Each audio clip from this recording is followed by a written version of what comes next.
All right, a very good morning, ladies and gentlemen, once again from the flight deck. Welcome back. Captain Nabs is back with you Go once ahead, again, flight deck. and it's been a long time, and I don't know how to Roger. make this guy stop listening to me. Let's see if I can. Thanks. Have a good flight. See you later. Thanks. I think Pushback Express is just going to kill itself here. Yeah. Thanks. Have a good flight. See you later. This is one of the few problems with this sim, and it's bugging me quite a bit now, is that Pushback Express, I don't know how to mute it. So I do have Pushback Express running, so I'm going to switch to Pushback Helper just to get that jet bridge back on. But it's one of the problems I've had with the sim is I love Pushback Express because it's voice interactive, but it's listening all the time. It doesn't seem to have a push-to-talk key anymore, and so maybe I need to go through the settings one more time, but it constantly is doing this when I'm in the setup. If I say something and I happen to be near the mic and it thinks I've said something relating to the process, it'll suddenly shut itself down when it thinks we're done with the pushback. So a little bit annoying, but otherwise I do like Pushback Express a lot. So welcome back to the stream, everybody. It's been a very long time since we did anything here. With live streaming here on Twitch. So welcome back to Twitch. We're going to get a flight underway today here. For those that don't know, and I think everybody watching right now, I think you're all my fans anyways. I spent the last 4 months renovating the basement room where my sim pit was for a long time. So the sim was just shut down, completely disassembled. My computer was moved out of the room. All the stuff was packaged up for 4 months, which is why I haven't streamed for that length of time. So it's done. There's still some finishing touches to be done, but it is essentially done. I've got my sim set back up, and we're going to resume the last two legs of a pilot's life career. Captain Zap, good morning. So today, here is what we're doing today in my pilot's life career. We're doing Chicago O'Hare down to Wichita, Kansas in the CRJ 700. Still flying the Aerosoft CRJ 700, still flying for SkyWest. I have one more, two more legs, one more little turn here to do, and then this current branch of my career is done.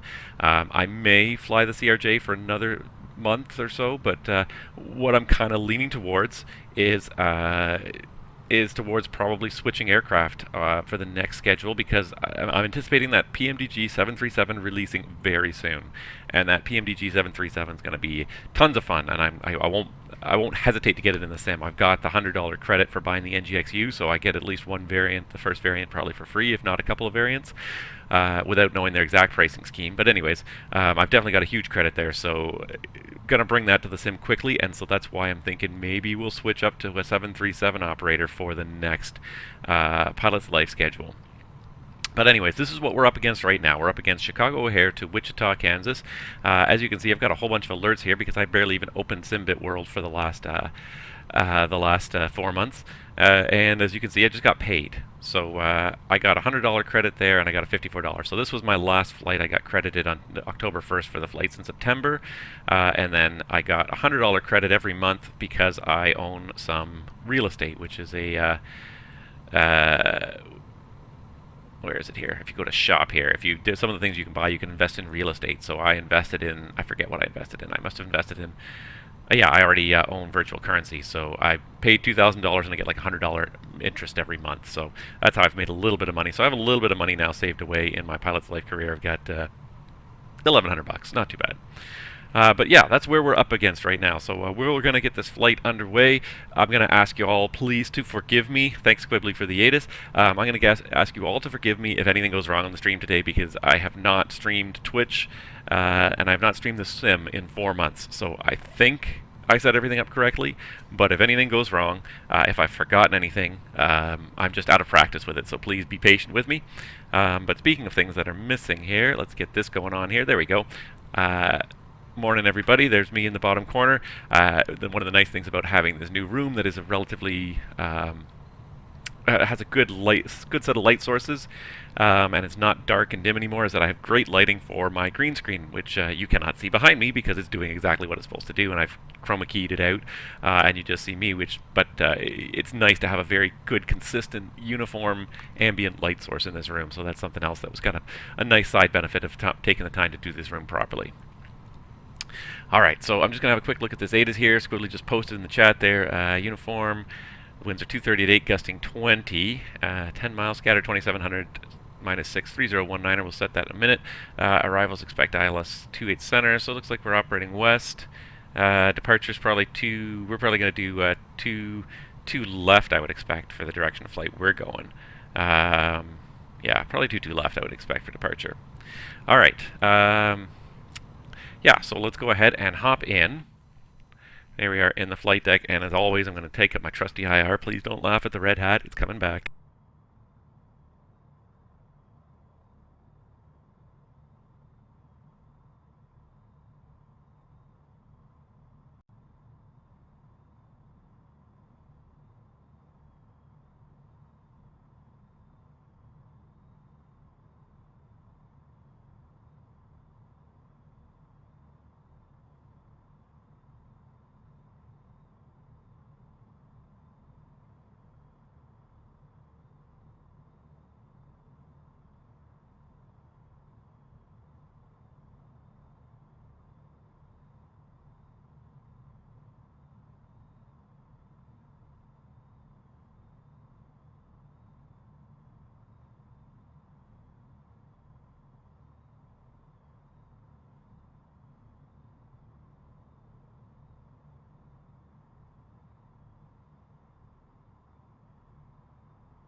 Thank you.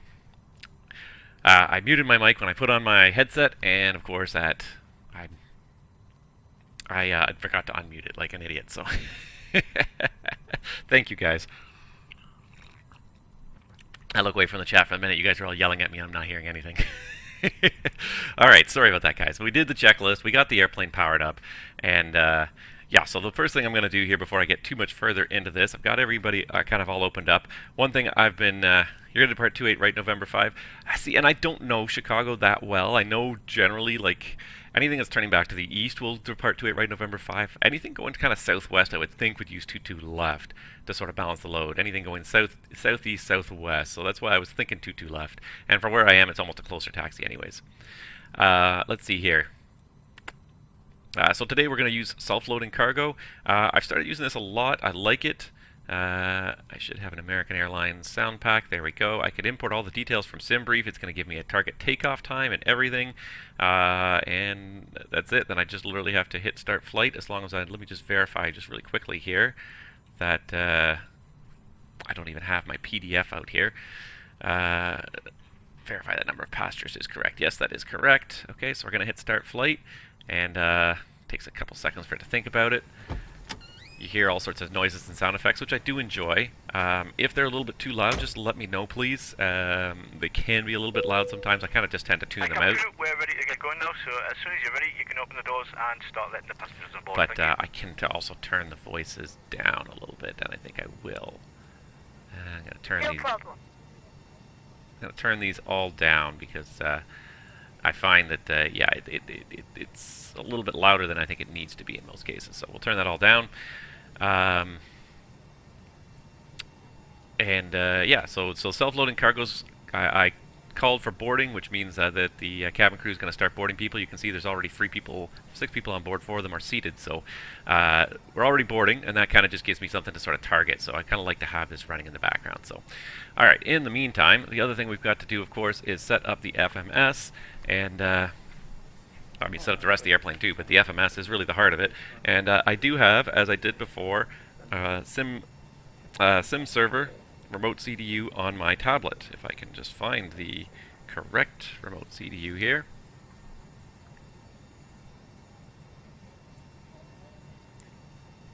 Sorry.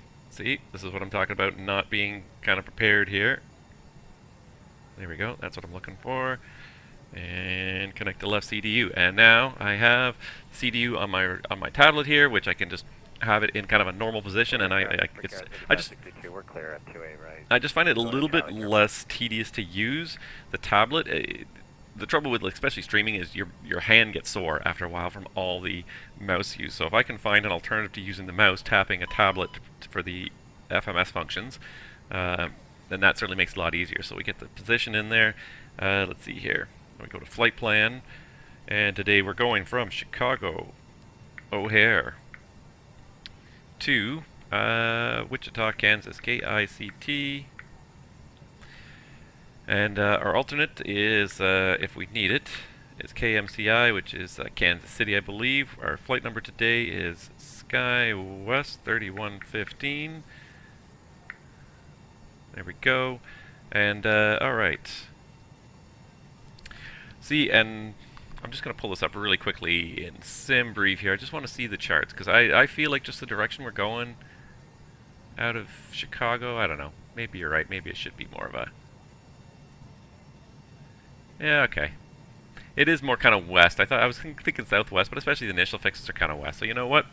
I'm going to go with you, Squibbly. I'm going to go on 28 right for departure here from November 5. So yeah, we'll plan that. The SID is just a straight up vector SID, so we don't even put anything in.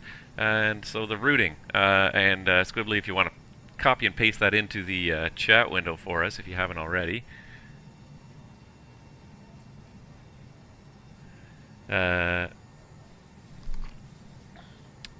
Let's see here. And yeah, the routing straight out of SimBrief. We took the first route. It's a pretty direct looking route by the looks of it here.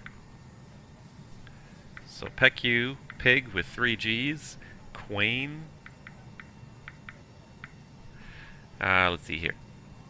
Just got too much stuff on my screen here. I keep blocking it. Carrot. Oop. Rose. And then MCI. So we'll go right over our alternate there. Casso. And then direct ICT. Alright, so it doesn't look like there's a star planned. There are no... actually, I don't know that. No, there are no stars into Wichita. It's got the island. It's got one left as the plan, so I'm going to go with that for now via vectors, and we'll see how it looks. We can always change the arrival and the approach as we get a little closer in, but that's for planning purposes anyways. We've got that all in there. So perf and knit. Alright, and then of course we've got to init everything into the airplane, which we do through our trusty EFB, for those that don't know, and I think most of you probably after flying this airplane know this. So we can change the passenger load, so we're looking for 61 passengers. I tend to adjust the cargo by the same kind of couple of button presses. And fuel. We need 10.6, so we're a little bit shy on the fuel. So call the fuel truck over. And let's see if I can do this here. Pause it up there so it's not such a strain on the neck. Power on the fuel panel. And we're looking for at least 10.6. I find that SimBrief overestimates, or maybe the Aerosoft CRJ underburns, but alright, let's go with about a 10.9 by the time he's done, and we just go on, and you'll see it just starts fueling anyways, which is fantastic. Let's see here.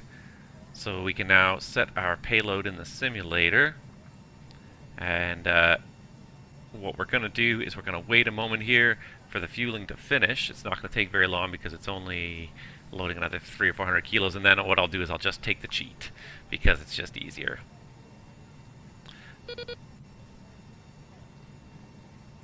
10.695, 10.740, and that is pretty much it there. Numbers stop going up, perfect, so we're going to go ahead and turn the fueling system off again, and then what we'll do is we'll go back and do this. So we'll copy fuel, init fuel from aircraft, so this will automatically put it to exactly what is loaded, and then I'm just going to copy it to the FMS. So just save myself that step. I know it's a little bit lazy, but it's just number inputting. Like if you really want to watch me input numbers, we could do it, but okay. Yeah, and probably in reality, yeah, Squibbly said it, and probably in reality, we'll skip ICT most likely. We'll put ourselves on self vectors if we don't have any ATC online by then. But that's the plan, anyways. We'll put the plan in, and then we'll change the plan as we go based on what we see. Cruise altitude today, I am planned at 380. SimBrief likes to plan this airplane really high, so 38,000 for the flight plan, and the alternate would go 25,000. I've noticed that SimBrief plans this airplane very high, always in the mid to high 30s. Usually the high 30s if it can do it. So 38, it's not terrible anyways. I may opt to stop at 36 because the plane does have a hard time climbing much higher than that. Page 2, the ISA deviation and the average winds. We're looking at bang on 0 ISA, 276 at 62. Is the average cruise wind, so we'll put that in to help our calculations. Page 3, we can put our departure time and our taxi fuel. I'm not even going to worry about that. Reserves, we should copy the reserves in there. Right now we're showing reserves of 1321 is our final reserve fuel. VNAV setup, the only thing I always change on this is, again, SimBrief tends to plan it at Mach 7.7 in cruise. So I change the cruise to Mach 7.7, that's it. The other thing I need to do is go to the perf page and just put in a flex temperature for takeoff. 44 degrees should work. It's a pretty clear day here in Chicago. No rain or snow right now, just some snow-covered taxiways, so it's okay. And I think that is it for the FMS. I think we're set up. So we'll go ahead and put that down. Take a sip from our coffee, because that helps keep us going, and make sure we've set up the rest of the airplane correctly here. Alright, let's see here. Alright, so we got the battery master on, we don't need the service bus, we got the external power on, the generators are all auto. We're going to assume this is the first flight of the day kind of situation. Test the fire detection system. Let's see here, hydraulics, shutoffs are out, and we just got the nav lights on for now. Fuel pumps we don't need on right now, the bleed system's normal, and all auto, the isolation valve is closed. We can get ready to start the APU. Takes a couple seconds for the APU door to open, and I'm just going to clear those lights right now. Nothing crazy on the red lights, no. And we can go ahead and start the APU while we do the rest of this flow. Alright, our engine control button's nothing pushed in, continuous isn't pushed in. We can test the hydraulics. We got 3,000 PSI across all the systems. If I move those all to auto, they should all go down to 0, and then I move 3A to on, system 3 comes back to normal. Go back to the status page, and Wichita, here's a question. What's the field elevation down in Wichita? Because I don't know. And I wonder if I have... elevation, 1333. There we go. Found it. Thank you, Navigraph. Alright, so we're going to have to crank up the landing elevation here. Start the traffic. And I couldn't get this to work earlier for me. Oh, there, now it works. We're looking for 1340 on this cabin pressure here. There you go, 1340. That is set. Love it. Alright, packs we're going to put in for now. Recirc fan is going on. And we don't need manual control on any of that. Icing, we just need... Oh, why is the detection button on? Oh, are we actually detecting ice? Is actually detecting ice sitting here on the ground? It is, I guess. Okay. Well, might have to anti-ice on for takeoff then. Let's see here. We got the windshield heat on. The probes will go on later. And, sorry, we should turn the emergency lights on first to test them, and then armed. We're already fueled, so we can turn the seatbelt sign on. The ELT is already armed. It's looking good. Coming over here, we don't need any of the nose wheel steering or anything like that. The altimeter, I've already forgotten what you wrote in there, but it was 3019er. Fortunately, I can scroll back to the chat fairly easily, so it's kind of nice to have. It's kind of nice to have almost a virtual first officer. It's not something you really get much in this sim right now, and it's kind of nice to have someone just to help it just with little tasks, but it just makes things happen that much quicker. Now, again, I can set all the speeds manually, or I can come over here and just, you can watch me spin these knobs forever, or I can just do it the quick and dirty way. It's what I usually do. Again, you can watch me spin these knobs for the next 10 minutes like I do in the Dash 8, but it's not really necessary. The important thing is we have our V-speeds, V1, VR, V2, and VT all set for takeoff. Otherwise, everything is pretty good on the bearing panel. Just test the CVR, 5 seconds, and you should see the green light come on. There it is. There we go. Get takeoff, go around is set there. Trying to think what the runway heading is in Chicago, and again, it's 273, I think. I believe. Loading. I'm pretty sure it's 273. Oh, I am good. Yeah. It's not like I haven't been there many times before, so for a moment I was like stumped, and then I was like, no, I know what it is. So there's 273 is the runway heading. We got 5,000 feet for the SID. I know that just from experience, and we'll read the SIDs in a minute, and that's good. Let's see here. Nothing's looking untowards on the engine instruments. Everything looks good there. We got our flight number. We got our trims are all set. The AP's up and running. That all looks good. Anti-skid off. We get the warnings. Anti-skid back on. They go away. Test. Everything gets tested before we take off. It's amazing how long pre-flights take and how little time shutdowns take. Because everything about a pre-flight is testing everything, making sure everything's in the right place. Then when you leave the airplane, you don't care how you leave it. You can leave everything in the wrong place because the next person will check before they go flying. Alright, the only thing I'm going to do on here is I'm just going to change this because I don't know why it defaults to relative mode. I've never run across a TCAS system that worked in absolute mode. They all work in relative mode. I'm just going to take that off because it's an awkward angle. Make sure the stab trim is on, the mock trim is on. Let's see, all of our systems are normal. The IRSs are nav, parking brake is set. We should be testing the trim switches. I'm just going to make sure the yaw damper's on. The lighting's is all fine. Everything's in normal positions. And we should also just check the trims. So checking the pitch trim. Yeah, that obviously works. Checking the aileron trim. Sorry, the rudder trim first. And then the aileron trim.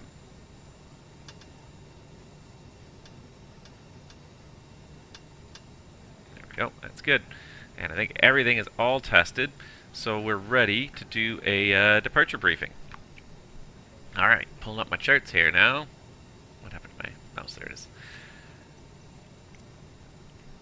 Alright, so the departure out of here is fairly straightforward. So for any abnormalities that are prone to a taxi will stop, this will be a Left seat takeoff malfunctions part of the V1 of 131 will call stop or go. If the call is stop, close the thrust levers, apply maximum brake, disconnect the auto throttle, and apply maximum reverse stop on the runway. If the call is go or we're at or above V1, continue takeoff at 400 feet, call heading mode, bank, and ask it to identify the failure. The engine failure procedure in Chicago is just to fly runway heading. Flap retraction altitude will be, let's see here, 1800, I believe. 1800 and 1700 actually. Now I blew it. I missed it. So there it is. And what stops in the climb will call for any required memory security checklist. So we're parked at the Lima gates here. We're going to depart 28 right at November 5. So the normal taxi route would be Alpha around to Alpha 15, then back November for the lineup in November 5.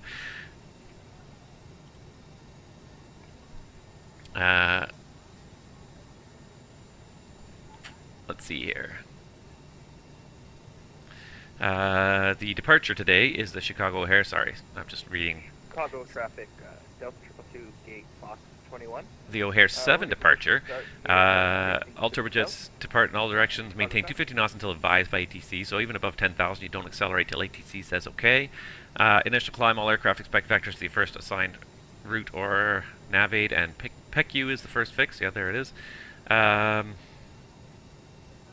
Expect clearance to the requested altitude flight level 10 minutes after departure. The top altitude 5,000 on the initial departure, and you can see I got 5,000 feet set. All aircraft cross the 5.5 GCO arc at or above 3,000, 8.5 GCO arc at or above 4,000, maintain 5,000 at altitude. If unable to comply, advise ATC as soon as practicable. So we need to have GCO 108.25 in our navaids here, just to make sure we beat those climb restrictions, and it's usually not a problem for most aircraft. You have to be, oh, and it's already in there, 108.25. You usually have to be pretty heavy to not make that restriction, but nevertheless there it is. And if you want to see it, what we do is, there we go, we go and switch to nav mode, VOR mode instead of FMS mode. You can see the DME, we're at 1.1, so 5.5 have to be 3, and 4, and 8.5 have to be 4. So yeah, shouldn't be a problem. And yeah, we can also, depending on the FMS, sometimes you can put the fix in there. I don't know if we could do it on this one. So terrain is not much of an issue around Chicago. The city's to the east, opposite direction we're departing, and it's up to about 3,500 feet. Weather is, says some ice conditions on the ground here, so we'll have to have the engine anti-ice on for departure, but otherwise it doesn't look too bad here. A little bit of a gusty wind, but it's mostly down the runway. Operational, no broken equipment on the aircraft that we're aware of, and the NOTAMs, lots of closed taxiways and everything in Chicago. Lots of construction still going on. I don't see anything crazy going on. SIDS, no amendment to the SIDS, so we're good. And that's basically it. So we'll do the before start check, and we'll get this show on the road here. Before start check, passenger signs are on. Landing elevation 1340 is set. Altimeters, we're looking for 3019 is set, cross-check.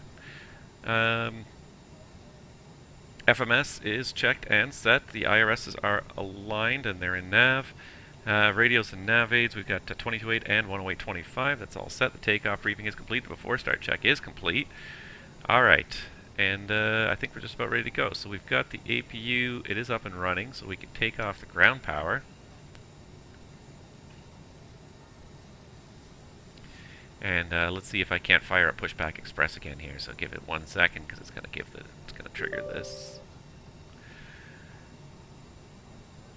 That's why I try to have it running, but then it shuts itself down anyways. So.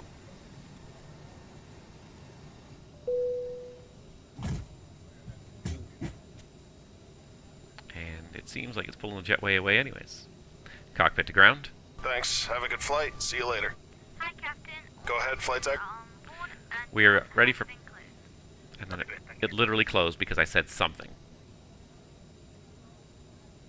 The tug doesn't even know what it's doing. Oh my god. Okay.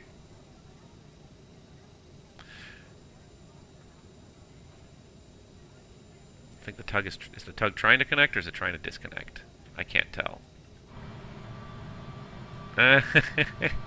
Something is not right there. Oh, Squibbly, I hope that's not you.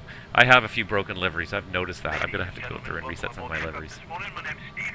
I'm your pilot today, along with First Officer David and your senior flight attendant, Alana. She, along with the rest of the crew, will be making our way around the cabin, making sure you're comfortable and ready to get us on our way. So So I'm just going to use pushback helper because pushback express is just being a bit of a bear. And I've got to go through some settings with that and try and figure out why. Into the aircraft, so we should be on our way very shortly. We are just waiting to receive clearance to push back in taxi. If you could help the cabin crew by getting Oh, 10 viewers. No, we're not doing a failure today because nothing fails in this sim. That's the trouble. I don't think I can fail anything in this CRJ. And I hope you enjoy the flight. Thank you. Alright. So he's ready to go. So as soon as we get the parking brake off, so we're going to go ahead and take the parking brake is still on. You're good to release to take the chocks off and close the doors. And let's get the show on the road. Clear to start check. APU is on. Electrics are checked. Takeoff data is set. The doors are closed. Beacon is going on. Fuel pumps are going on. Hydraulic pumps are all auto on. Parking brake can come off, and the transponder is also going on. And let's just have a quick look behind us. So I don't know which livery that is, and I feel bad. I feel like a bit of a tool now. I've noticed that some of the liveries I've had from before are broken, and I'm probably going to go through and remove a bunch of broken liveries, unfortunately. All I can say is I hope that's not you, Squibbly, because I don't want to see that purple thing chase us all the way to Wichita. Alright. And parking brake is coming off. Nope. Forward for me is reverse for this guy. Alright. And turn to the right. Nope. His right, but my left. See, and that's what I'm kind of looking at, is I'm looking at the way he would look at it, but that's not the way I should do it. I should definitely do it the way the aircraft is oriented. Alright, are we clear to start engine 1? Very good, starting engine 1. And one thing I'm going to double check before we leave the gate area is that a pilot's life has successfully started tracking. So we got N2's rising. Let's see how we're looking here for that center line. Not too bad. It's going to be close enough. We're looking for 20%, put some power, some fuel to the engines. There's 20%. And straight, and stop. And we can set the parking brake, you're clear to disconnect and go to hand signals. And the tug is gone. Pushback Express definitely is more immersive, but I just got to find a way to not have it listen to me constantly, because this is a constant problem I have, is just it's always listening to everything you say, and it's constantly getting the wrong message.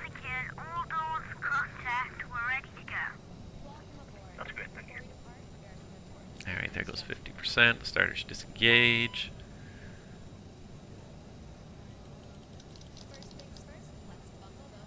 I'll turn the displays down just a little bit. It's just a dreary day in Chicago. We don't need them quite that bright. Alright, so we got stable engine start on number 1, starting engine 2.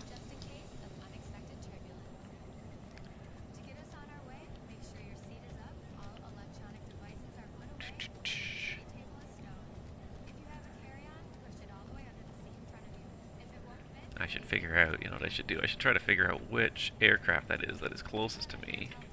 Using VPilot here really quickly. There's 20%. And just sort it out based on distance. Delta 222. Oh no! No, it's American 2464. So this one, the Airbus A320neo American Airlines is numbered. American 1691, 9 mile final, 28 center air. See, I've got a bunch of AIG ones in here, and then I have some ones from the old Mega livery pack that I probably need to go through and remove a bunch of them, because I've noticed a bunch of them are no longer looking very good. The what's it called? The way that the textures are displayed has changed, and so we get a lot of this. There's ice. Right at November 5, Alpha 15 November. Alright, so we got 2 good starts, so let's go ahead with an after start flow here, so everything is on. Let's see here. APU can go off, and we get our probes on. We're going to get our engine, our cowl anti-ice on for takeoff, and set our flaps, nose wheel steering, and again, another checklist, after start checklist. The generators are all auto. And again, electrics. Checked, and yep, both IDGs are online. Go back to the status page. Alright, bleed valves are auto normal, and the APU is off. The valve is closed, or the door is closed. Where am I here? Packs are on, APU is off, anti-ice is probes and cowl, and nose wheel steering is armed. The after start checklist is complete. Before we go anywhere, this is what I've learned from practicing the aircraft a couple times, is do the flight control checks. We don't do it while we're taxiing. So there's elevators, ailerons, and the rudder. And mostly because you don't want to bother testing the rudder while you're taxiing, or you just swerve like crazy. Alright, and here we go. I'm assuming there's still no ATC online. Nobody's pinged me. Look over at VPilot really quick. Yeah, no. Now let's actually get ourselves to a good position where we can actually see what we're doing here.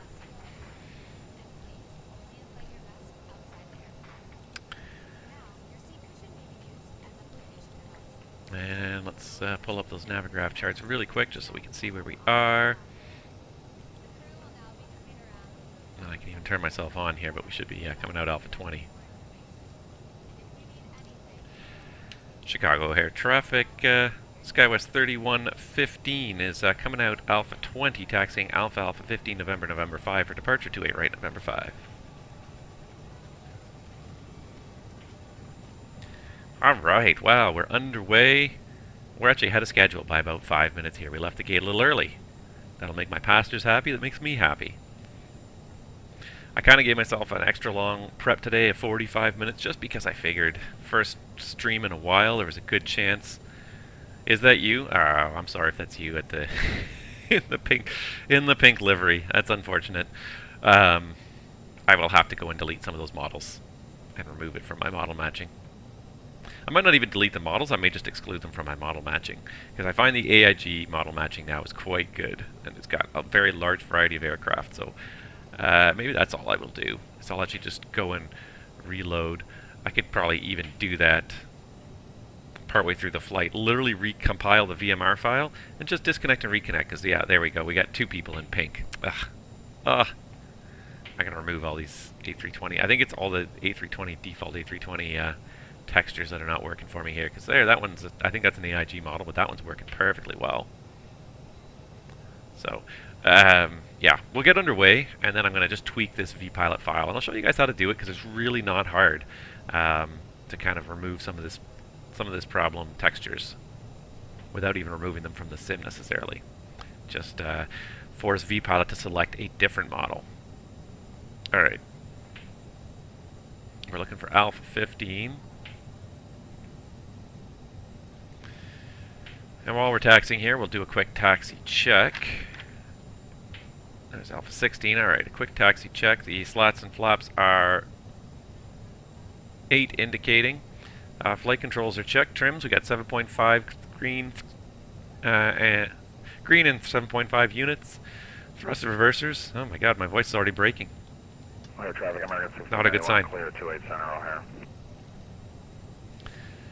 O'Hare. Thrust reversers are armed, flight instruments are all checked, and brake temps checked. Just give me 1 second here. Wow, my voice is killing me already here.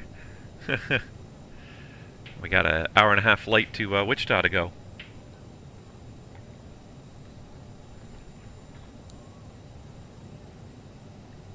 Alright, Brad, well, hopefully we'll catch up to you in Wichita. I'm honestly not sure if I have any good PC-12 AIs. The AIG traffic pack is really focused on airline stuff, and that's good for when you're operating at these major airlines. See, there's a... Skywest 3138, we're off on G terminal, we're taxiing 22 left, O'Hare. That's probably him right there, the Skywest colors. Delta 222, holding short 280 with line. But yeah, one thing is that they don't have a good selection necessarily of business jets. They do have a lot of business airlines, but you have to kind of figure out which ones would have the aircraft models you're looking for. I kind of wish they would have like a bit of a guide of which ones, of suggestions of ones to download if you're looking for specific models, like the Challenger or the PC-12 or something like that. So, hey, look, Kansas City Center's online. We may get some ATC yet today. One nice thing about doing it on a Saturday morning. Oh no! Oh no, I took a wrong turn! Oh no!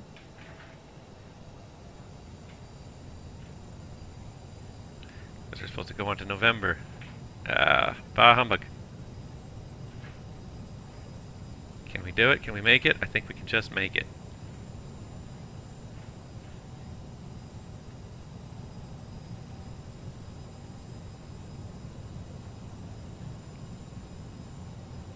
We made the wrong turn. Talking too much and not paying attention. And O'Hare traffic, Delta 222, holding short 28 right. We see the traffic at the end holding for us, thank you. We are taking off runway 28 right, departure southwest, O'Hare traffic. Well, that was dumb. I probably could have kept going and figured out a different way to get to 28 right, but this is what happens at a busy airport when you're not paying attention. Where's my first officer to yell at me? You're going the wrong way! Oh well. So be it. Alright. We will fix that livery for you before we get to Wichita. They certainly make it very obvious. In the other sims, textures that weren't loaded are just black. In this one, let's make the bright purple so everyone immediately sees. Oh, look, that's weird. And then at a certain distance, it loaded. That's very weird. And then as you get, must be a level of detail issue, because as you got closer to me, it got fine, and then as I got further away, it went downhill again. All right, let's do the. Let's give it a second here. We'll do the before takeoff checklist in just a moment here. O'Hare traffic, Delta 222, 1,500 feet, we're airborne, clear, right. I believe this is November 5. And O'Hare traffic, American 1691, crossing 28 right, O'Hare. O'Hare traffic, Skywest 3115 is taking position, runway 28 right, November 5, will hold for the crossing traffic. Alright, this is 28 right, November 5, so let's get some stuff done here. Let's get some strobes, let's get the fuel cross feed onto manual. And let's go ahead 3138. We're departing 22 left. and advise the cabin crew. Traffic, American 1691, clear of 28 right, O'Hare. Thank you. Alright, before takeoff checklist. Lights and strobes will be on momentarily. Fuel cross flow is manual. Flight attendants are advised. Transponder is already on. Let's see here. Radar, terrain display, set and CAS. Checked all normal signals, and actually one thing I forgot to do when we left the gate, let's just do it now before we depart, because otherwise we're going to be screwed. Let's make sure this flight is started. Have a nice flight. And flight. Okay, very good. That is started. I hope the, yeah, it looks like the stream overlay is working properly. Let's get some lights.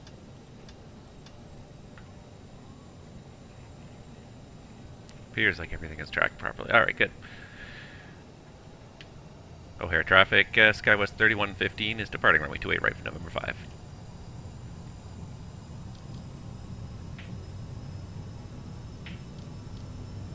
There we go, Toga.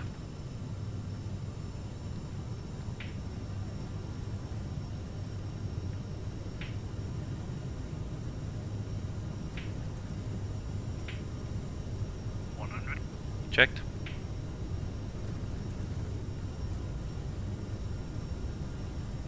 B1 rotate.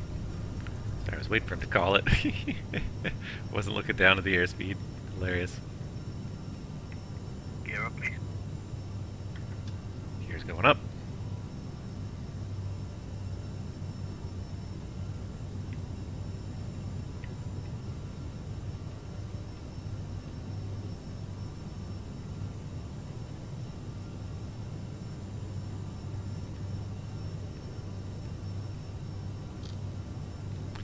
Climb power, speed, heading, autopilot.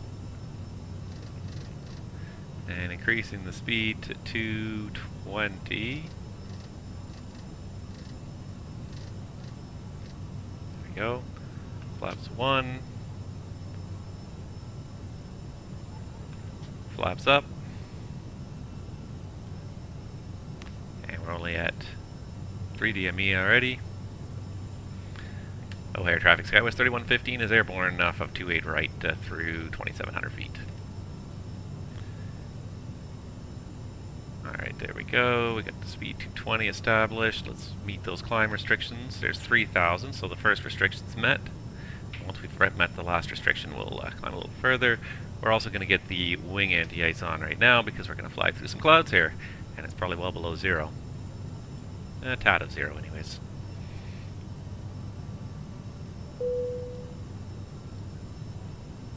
Alright, here comes 4,000. Alright. What's going on in Wichita today?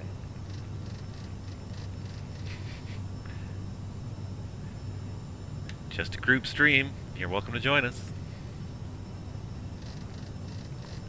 Alright, I'm going to go ahead and set 380 because we got no ATC to tell us to climb higher.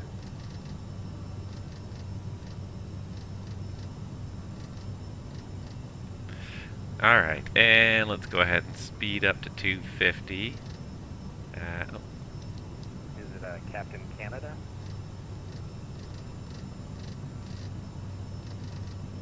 There we go. And last but not least, let's go ahead and do PEQ, direct, execute, and let's go into nav mode, and then we're on our way.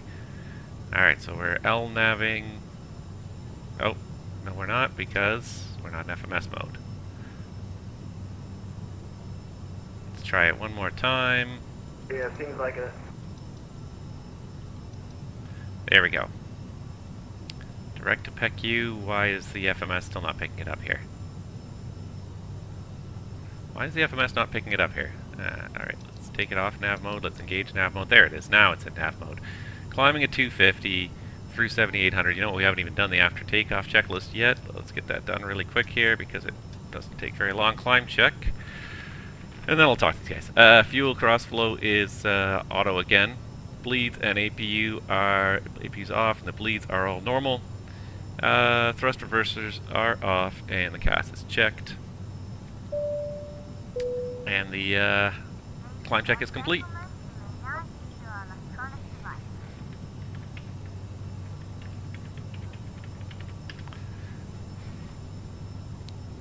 Alright, how many of you guys are actually flying with me here? I know Squibbly, you're flying, and I know that Brad, you said you're flying as well. So how many guys is it actually going to Wichita to make it look like it's a... We got 1, 2, 3... Yeah, it's just the 3 of us, nevertheless. I guess it's an unusual destination. People notice Wichita. It's not somewhere people normally go. But there we go. Did you remember to file your flight plan on VATSIM? That I did. That I did too. I'm pretty sure I'm in the system there. I'm the last one here on the list, but yes, no, I do have the flight plan filed. That I remembered. It was the... It was starting a pilot's life, and it's a good thing I thought about it because we would have gotten off the ground and that would have been useless. So, oh, that would have been hilarious if I did all this effort and forgot to actually activate the flight tracking. Wouldn't be the first time I've forgotten to do that. Alright, so we're above 10,000. Normally you wait for Chicago Center to tell you normal speed, and then you can accelerate. Oftentimes they give it to you through 11,000 if there's no traffic or conflicts. Given that we've now topped out over top of the clouds here, let's go ahead and get up to 290 for the climb.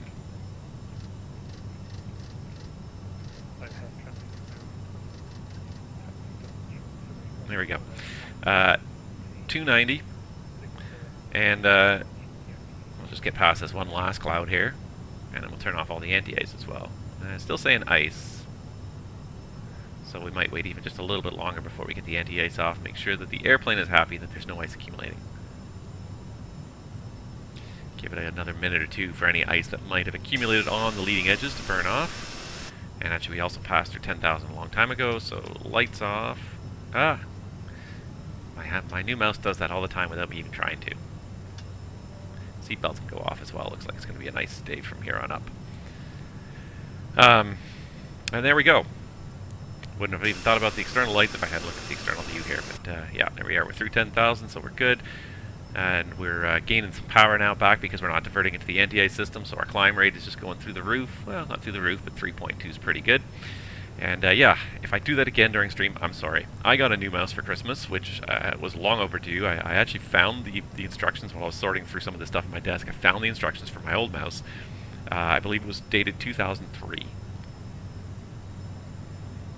My old mouse was almost 20 years old. It had served me reliably for a long time, but it took 2 AA batteries and it went through them about one pair a month, if not even more often. Whereas nowadays, like a mouse will last, like a battery will last like a year or two, and a single battery will last like a year or two. But, so I finally got a new mouse because the other thing was that the optical tracking was kind of starting to break down on it. It would jump a lot. So, this is Logitech, what is it, 720, I believe.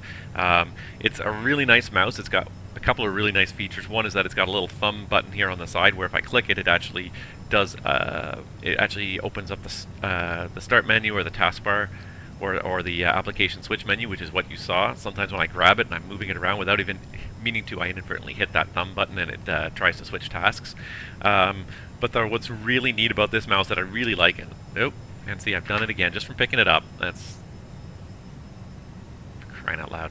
Just from picking it up, I accidentally hit that thumb button. What's also really neat here is, if you can see here, there is a button there with a couple of numbers next to it. So this mouse actually supports connecting to multiple devices.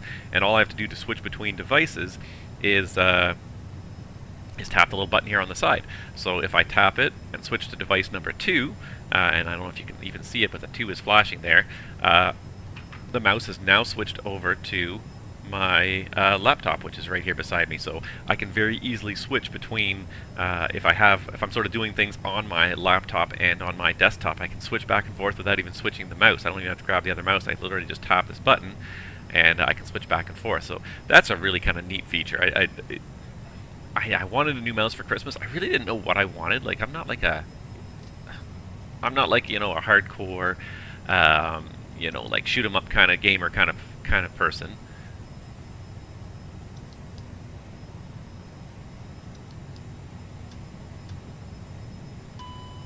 There we go. We got the wing, anti-ice. It says there's ice still, but I'm not sure I believe it. I think the airplane's full of poop, so we're gonna just ignore that for now.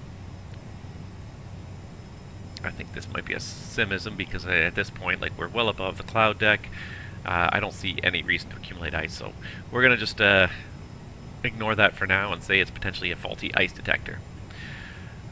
Yeah, I didn't know what I wanted from a mouse. Like, I knew I wanted something, new, reliable. Wireless was an important feature to me, but whether or not it did other things, I didn't really care too much.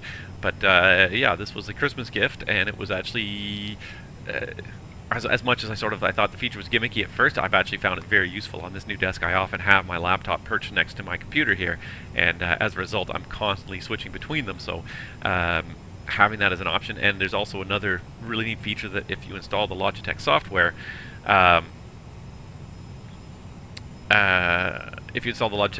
the other thing you can even do is when you move your mouse to the edge of the screen, you can actually create a trigger point where it actually just moves the mouse automatically onto the other device. So I had it turned on before. I've turned it off for now, but if I turn it on right now and I put it on the right edge, then when I move my mouse to the right edge here, it would automatically just shift to the other screen, and it would be almost like having another screen on your same device, which is just even less hassle than even pressing the button to switch between devices. So it's almost, the screens almost become one device. So really neat features. Not something I necessarily was inherently looking for or was going out of my way to find, but nevertheless, really kind of neat features that I really like this mouse. It's a nice, comfortable shape. The only drawback to it is this thumb button. I tend to press it a lot accidentally when I'm doing, especially if I am playing the sim or gaming or anything like that, where I am kind of doing stuff quickly and I get kind of excited about something, and I'll press the mouse or grab the mouse a little bit too firmly, and I'll accidentally press this thumb button all the time. A little bit annoying, but what can you do? All right. Oh, my ice flag has gone away now, so we finally got rid of all that ice.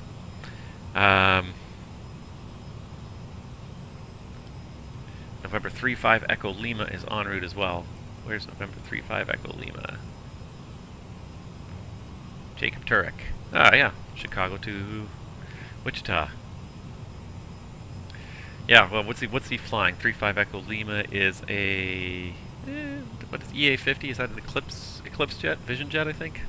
It's not not a slow plane, but it's not exactly going to keep up with the airliner. So yeah, he'll probably get to Wichita at a similar time to the rest of us. Okay, so Eclipse jet, thank you. See, and I don't know some of my type codes. I used to know my general aviation type codes really well, and I've frankly fallen behind the times. I don't get out into the GA world enough anymore. Alright, so let's see if we can fix the model matching here, first of all. So I'm going to bring up, let's see here. See if I can find it here. I'm just going to fix it with model matching magic really quickly here. So I'm going to run scan here. I'm going to just move it off screen while I hit scan because it's going to just sort of freeze for about a minute or so. Pink is not your color, yeah. It's so distracting because it's such a harsh tone. At least black, the one nice thing about black in like the P3D and FSX world was like black, you could sort of get away with it as that it might be that color and it didn't grab your eye. But in the real world, like pink, like that shade of pink grabs your eye and you're just like, what? So there we go. Scanning is complete. Alright, so what I can do is I can just simply go and create a new VMR file. So I have to find the errant models here. So I think it's... let's see here. Yeah. So this is kind of how... these are some of the rules here with how it sort of works. Especially for the model type, it searches the name for a regular expression match for these things. So Airbus A320, it'll pick, with Neo, it'll pick A320N. If it doesn't have the word Neo in it, it'll just pick a regular A320. So this is how model matching magic automatically kind of tries to detect as many aircraft types as possible is through just use of some clever regular expressions. So let's see here. Skip past all my AIG models, and then let's turn off the non-AIG models that seem to be causing me issues here.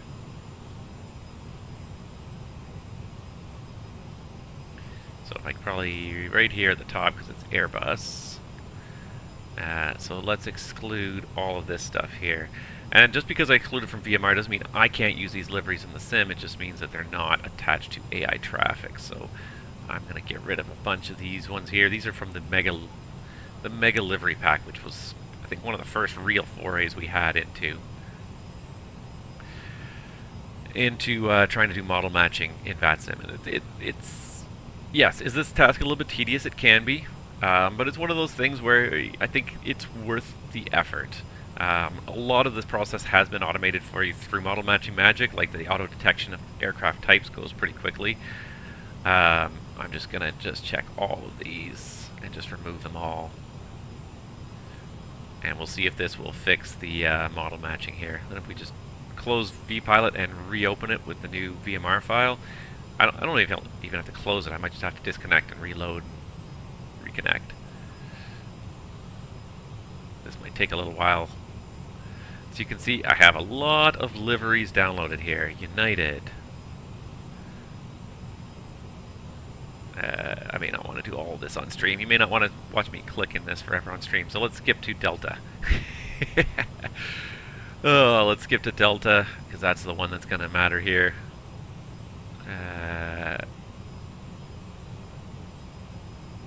Delta, Delta, Delta, Delta. And what the heck, let's skip the Air Canada ones as well.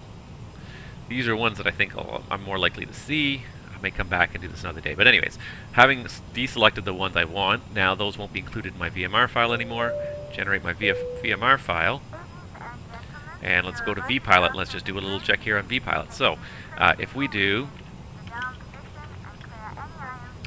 So there you are, Delta 222. Right now, you're Airbus A320 Neo Delta. And I also have American one, so I may even just go remove the American one here. If I can find American, I can't find American on my list for some reason. A320 Neo American. Should come right between Allegiant and ANA, but for some reason it's not in there. And I'm not sure why. Nope, I found it. So let me just exclude those and generate one more VMR file. Okay, so that's you, A320 Neo Delta. Let's see if I even can do this on the fly without even disconnecting. So we go into model matching here, custom rules, and I could remove it and then re-add it. So I just got to find it in my sim here. I'd probably create a little hesitation in my sim there. No, wrong place. Sorry, just trying to find it here in my computer. There's model matching magic. There it is. Alright, so let's see if that has reprocessed the model matching rules now. And there we go. You are no longer at Airbus A320neo, you're now the AIG Delta, which should hopefully work. So we won't see it till we get there, but till we get close enough to see you again. But nevertheless, it should work. While I'm at it here, we should have transitioned to, and let's transition to Mach 7.4. If we don't climb at Mach 7.4, we may not make it up there. So there we go. So that's all we need to do to, it seems like there's still a few more Airbus A320neos in there that I have to remove. I'll have to find them, and I'll have to go through that later. But that's basically how model matching works. It can be tedious. It's one... Yeah, fix Air Canada. Well, exactly. I figure Air Canada is one I'm going to see a lot. So I kind of was skipping through the ones I'm like, okay, I'm not going to see these airlines, British Airways. I probably won't see too many A320s from British Airways flying in North America. But before the next stream, I'm going to go through that again with a fine-tooth comb and remove all those old Mega Livery Pack ones, because I'm sure if I went and I ran the updater and probably updated them, it'd probably be fine. But frankly, having found the AIG traffic pack to be quite diverse now, I think I'm going to mostly stick with that as my source of AI traffic. So I'm just going to probably end up removing most of those other liveries. Alright, but that's how we got that working. So yeah, and now we're underway. I don't know why it's climbing over speed here. I have it at 7.4 and it's climbing about 7.46, so it's not terribly over speed, but it's a little bit over speed. And it doesn't seem to be in a rush to sort of get back on speed. That's what's kind of, I'm just trying to figure it out. If there's a reason why it's running a little fast, if it's just a simism, maybe it's just a simism. But anyways, we're underway. Let's see here. It's not a particularly long leg. Let's check our progress here. We're showing 2:15 to Wichita. That can't be right.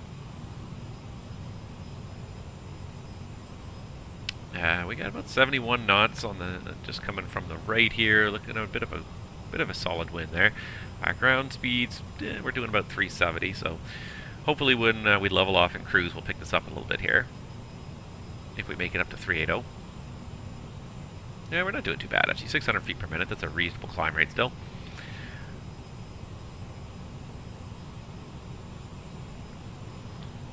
All right, Brad. Happy grocery shopping, and hopefully you'll be back online for our arrival. Sorry we're going to overtake you, but it is even an hour and a half is a long enough time for streaming. My voice is already starting to die. I'm not used to this anymore. But hopefully you'll be back before we get there. She's slowly climbing. Once we get leveled off in cruise, we'll figure out if this time is realistic or not. One thing I will say about the Aerosoft, sometimes it does add extra legs. MCI Casso. Why is there a vector in here? MCI Casso. Where did JCT come from? Is that on the approach? So, because I don't think that was, I'm pretty sure I don't remember putting in JCT. That's 37, climbing for 38. Let's see here. Routing and impacts. So we got Carrot, Rose, MCI, after MCI, Casso, and ICT.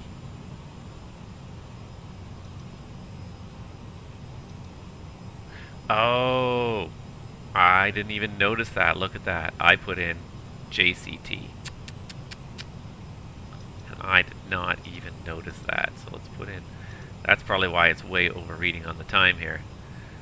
So at Wichita at north 37, west 97. That's the one. And then let's get rid of JCT.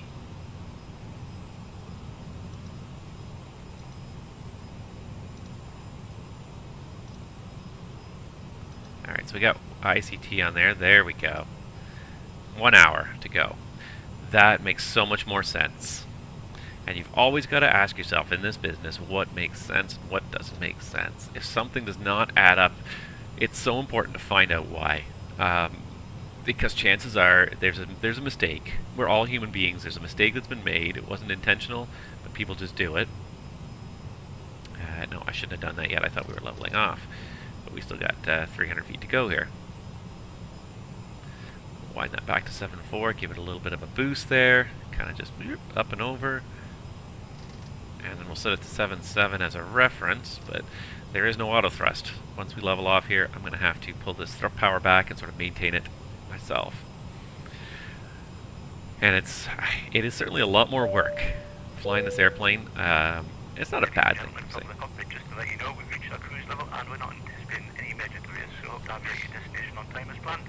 As the cabin crew make their way around the aircraft, please make sure the aisles are clear of any items, and I invite you to please sit back, relax, and enjoy the flight. Alright, just popping right up to that 38. We got about 20 feet to go.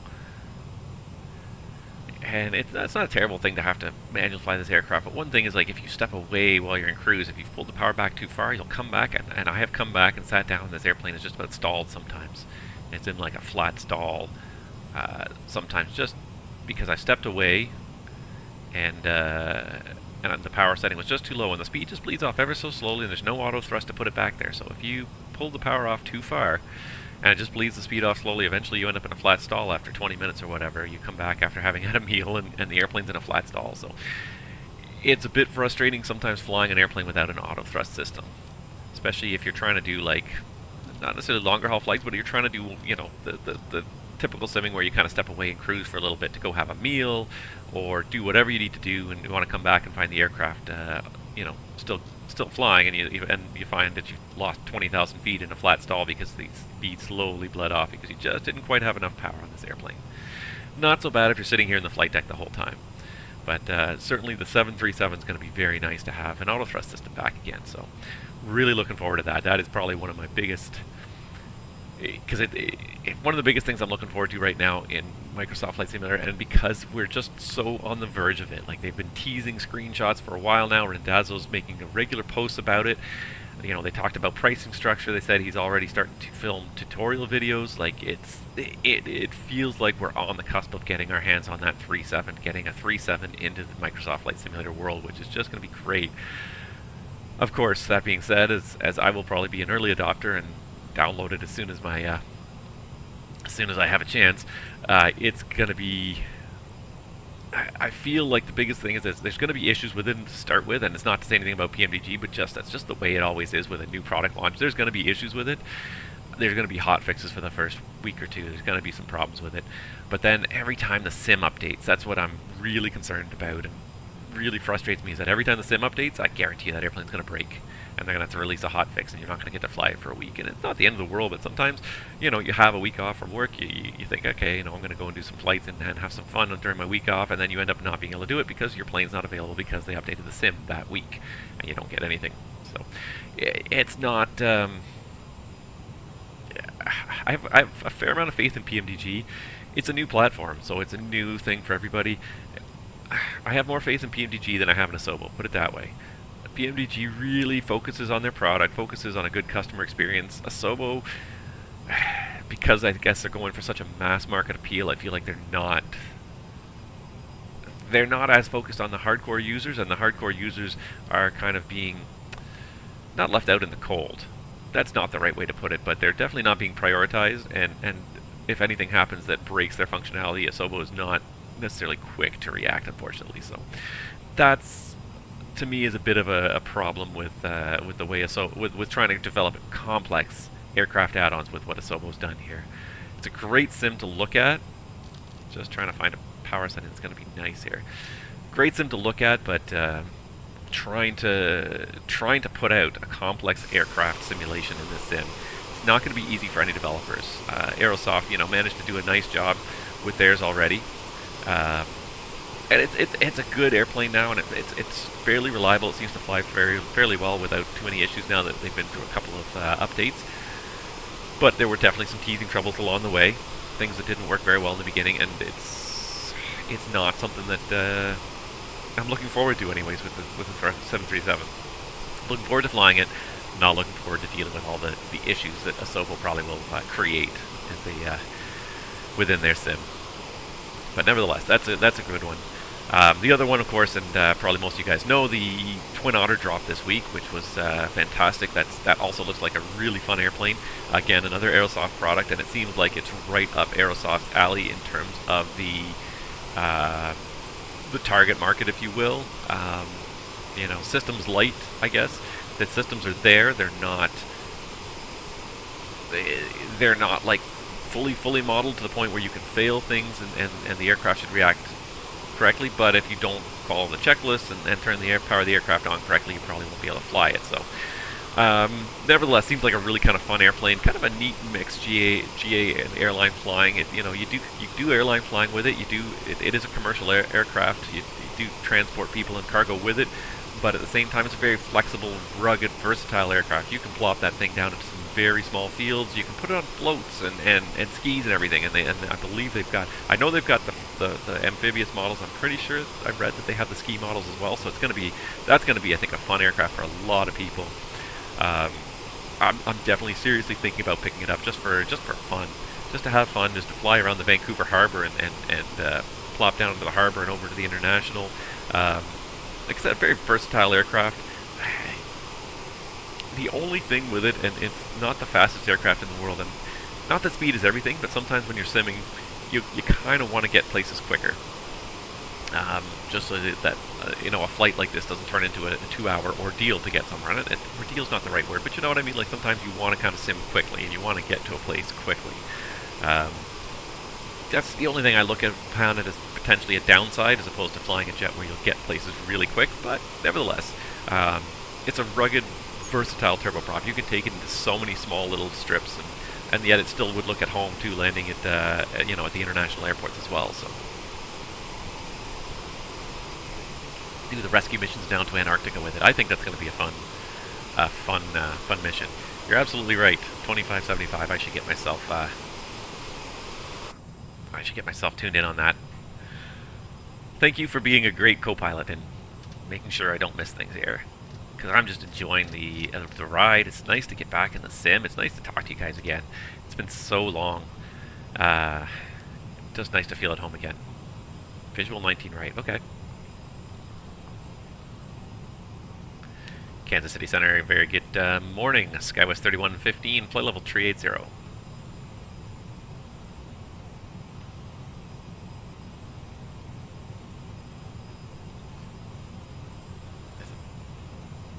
$25, 2572, 725. Sorry, I missed that.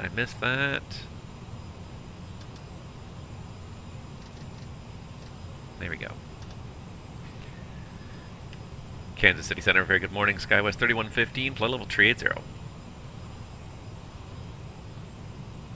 Skywest 3115, Kansas City Center, squawk 4676. 4676 coming up, Skywest 3115.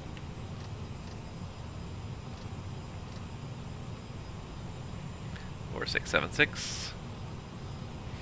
First time. Skywest 3115, radar contact 60 miles north of the Quincy VOR Will. Thank you. Alright, and we got, I just got here, so you might have talked about this already. Do you recommend the CRJ? I didn't actually say that, but yes, I think this is a very good airplane now. As I just said, like, there were some teething troubles for the first couple months after release, but it's gotten to a point now where I think it's an excellent aircraft. It's very reliable. The detail is fantastic in this aircraft. Like, this is one of the best looking flight decks I have seen to date in any simulator. Certainly in terms of the level of detail. It's very user friendly for the most part. Like, the EFB helps you set up the aircraft. The checklists are here on the EFB. If you're unfamiliar with the aircraft, the checklists are right on here as well. I personally prefer paper checklists, so I print off a paper checklist for every aircraft type I fly. But there's certainly everything's here. They have an excellent series of tutorial videos online which teach you how to fly it. So I can't remember exactly where, but Aerosoft made official tutorial videos with an actual CRJ captain, and they went through everything and he taught you how to fly this airplane, so he did a fantastic job at that. Aerosoft did a really good job. Their documentation's good. The FMS it takes a little while to kind of learn it, but it's definitely, if you're looking for a fairly realistic experience, it's good. There's no failures. You can't fail anything in the aircraft per se. But it definitely feels different depending on the day. It definitely feels heavier, lighter on different days. Certainly in terms of navigation and running the aircraft, definitely feels good. Looks good from the outside. Well supported with tons of liveries available from the community. Looks really nice. Even if you get up close, it looks really nice. You can see the individual antennas. You know, the decals. Like, it just looks so good.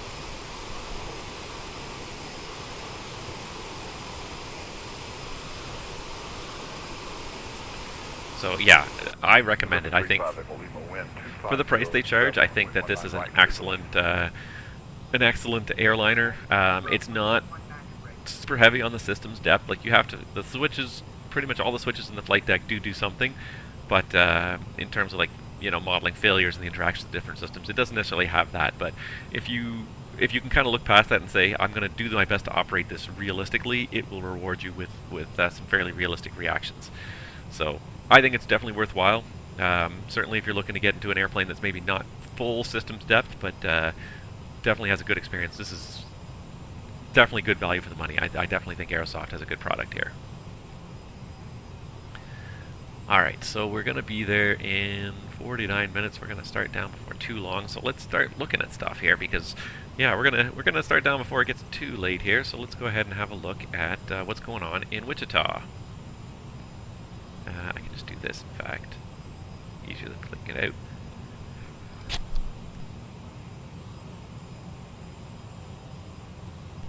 Pardon me. Alright, let's see here. So Wichita, so say we're doing a visual to 19 right, huh? We'll back that up with an ILS.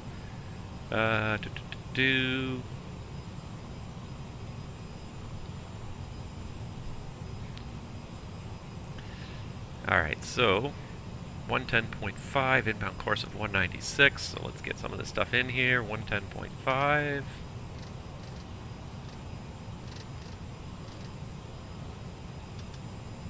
And actually what I might do is I might adjust my VPIL as well, because this guy sounds quiet. And it's funny, like, it's become a little bit of a frustration with VATSIM a little bit lately, is that there seems to be a wide variety of volume levels that I deal with, and I find myself constantly turning my own output volume down and then up to try and hear different people. So I'm going to turn it quite a bit up here, see if that does it there. Makes him a little bit louder and a little bit easier to hear, because even for me he's a little quiet. Can you tell me about the chart for 19 right? They give you recommended speeds. Express 1340, Kansas City Center runway 19 left. Taxi via Delta Foxtrot. Okay, hold on. Why did? 3037. Okay, let's have a look at that. So Squibbly says, why are we given the speeds for 3-degree slope when the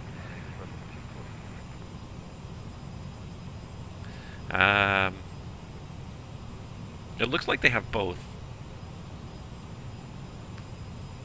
They tell you the recommended speeds for a 3-degree approach, but the approach is 3.14 degrees. So I don't know if you're looking at the JEP chart here, the Navigraph chart here, but what I'm seeing is I'm seeing both. So the glide slope itself is 3 degrees. However, if you do the LOC only approach without the glide slope, you end up needing a 3.14 degree angle. Probably the reason they're giving you these speeds in particular, just one second. Alpha 4, Bravo, and Bravo 2. Probably the reason they're giving you those speeds in particular, the 3.14 for me here is that's the LOC. That's the one I'd actually need. So if I follow the glide slope, I'm just following the glide slope. I don't need to necessarily know the vertical speeds, because the aircraft's going to chase the glide slope. The autopilot's going to chase the glide slope. The one where I would really need them is if I'm doing a non-precision LOC only without vertical guidance. Then I definitely need those speeds, and I definitely need the speeds for the LOC only guidance. So that's why, looking at this chart, the LOC only guidance would be 3.14 degrees. That's the speeds. Now, maybe they only give you those ones. That's because that's the one where you would actually need to have a calculation. The glide slope, this is a guideline. If the glide slope went down, you could kind of use that, but you really don't necessarily need that as badly as you would need it for the non-precision. So that's me looking at that one. That's what I see, anyways. I don't know if you're looking at the Jepson chart, or if you're looking at the FAA chart. If you're looking at the FAA chart, you may see something different. Let's see. 196 is the inbound course, and 1530 is the ILSDA.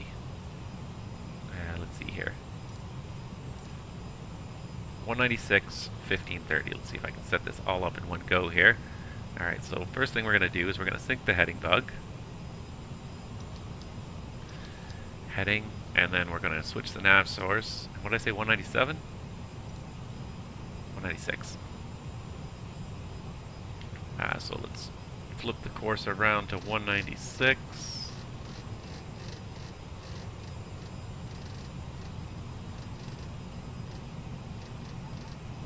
That's 190. That's 195. That's 196.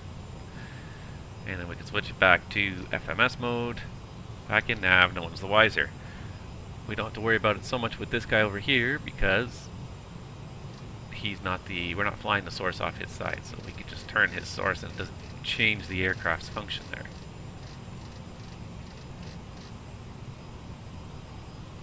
I might have to just do it this way because I can't really see very well what's going on over there. That's 195. I was pretty darn close. That's 196. Put it back in FMS mode. Alright, and 1530 I think I said? 1530, so let's get those barrel mins up there as well. La la la. Just spinning, spinning, spinning. It's not the most exciting job in the world sometimes, but it's all about the prep work. Making sure that everything is set up so that if something does go wrong, especially at those critical moments close to the ground, you're all set up and ready to go quickly. Alright, we can also change it up in the FMC. So ILS 19 right via vectors. We'll execute that. Make sure we're still on our legs here. ICT and CFBTT hover runway 19 right. So let's just see here.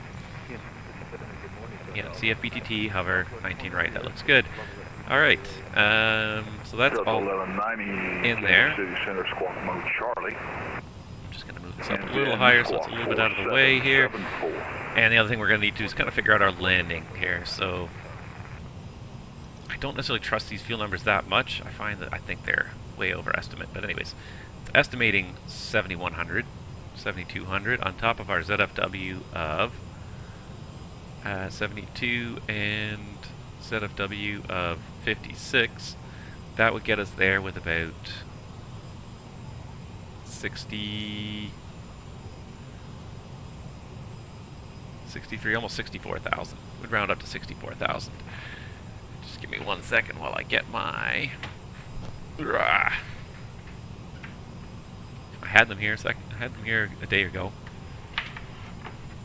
I have a whole folder full of 1190 radar contact 70 miles west of the all the different checklists and everything I have for my aircraft.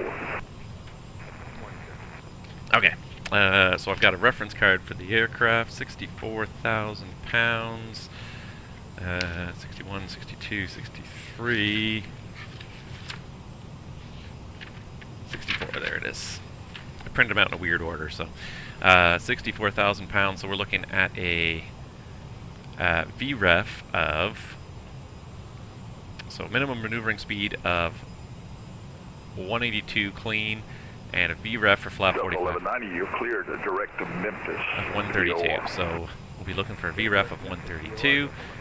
We could do a distance calculation if I had distance calculations available. That's one thing I don't have available, so we're just going to have to say that we've calculated it and we've determined that the 10,000 foot runway here in Wichita is going to be good enough for us. 10,301. Yeah, there we go. We're going to just have to assume that that's going to be good enough for us.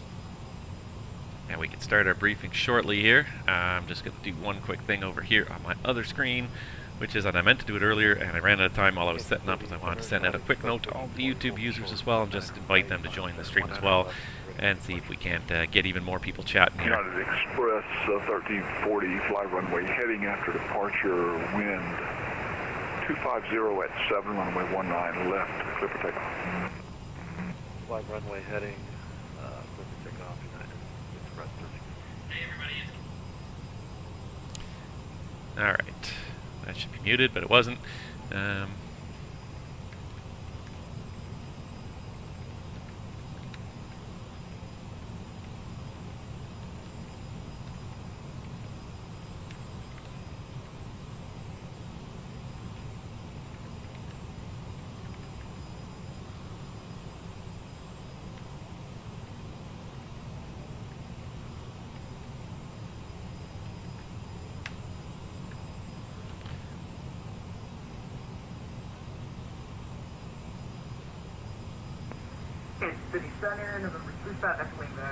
Alright, there we go. So I just thought I'd send out a little note to all my We'll see you next time. YouTube users as well that maybe are not subscribed to the Twitch channel, because I know I have a lot less Twitch subscribers than I have YouTube subscribers. But and I wanted to also get some feedback from everybody who likes this channel about what you guys think about which platform you prefer for streaming, because I stream on both platforms. I stream on Twitch, I stream on YouTube, I do all my aircraft streaming on Twitch, but I've done my ATC streaming on YouTube. I did it as a bit of an experiment at first to see which one I like better. It's been like a year or more, I think, since I've been doing both. I still haven't decided which one I like better. 390, turn right, direct Keiko, resume the Bowden transition. So I'm... The one thing somebody pointed out to me from a user experience, Twitch is a little better in that their subscription ecosystem for live streaming is a little bit more developed. You can, for example, you can gift subscriptions on Twitch, which you cannot do on YouTube. There's no way to do gift subscriptions on YouTube. So that was why somebody recommended to me YouTube.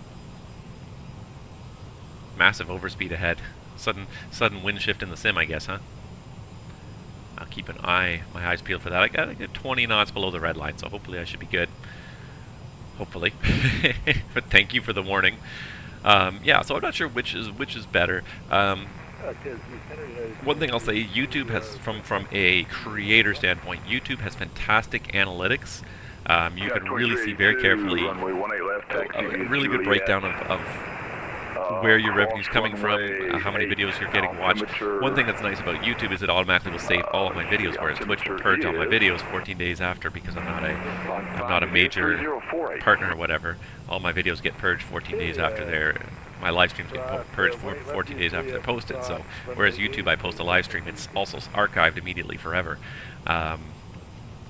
As a kind of an advantage to YouTube. So YouTube has some advantages, but from the user perspective, I've been told Twitch is a little bit better, has a little bit better interface for users to get a little bit more benefit out of the platform. So I'm contemplating switching all of my streaming to Twitch just to sort of make one unified platform.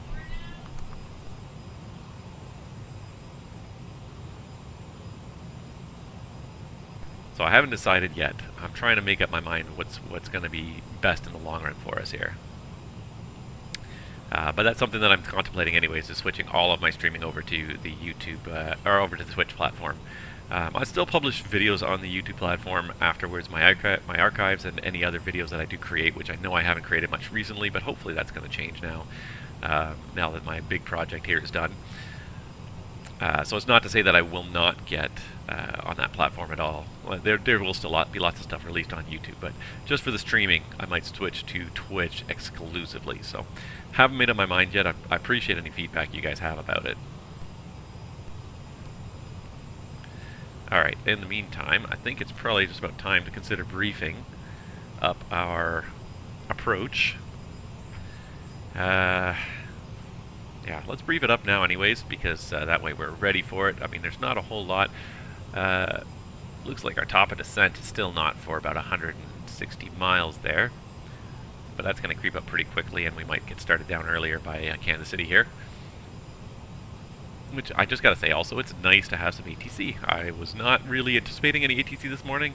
I figured it was going to be early enough in the morning that most controllers were not online. So, really pleasant, first of all, to Kansas City that they got online for us. I wasn't expecting anything, so anything is better than what I was expecting at this point.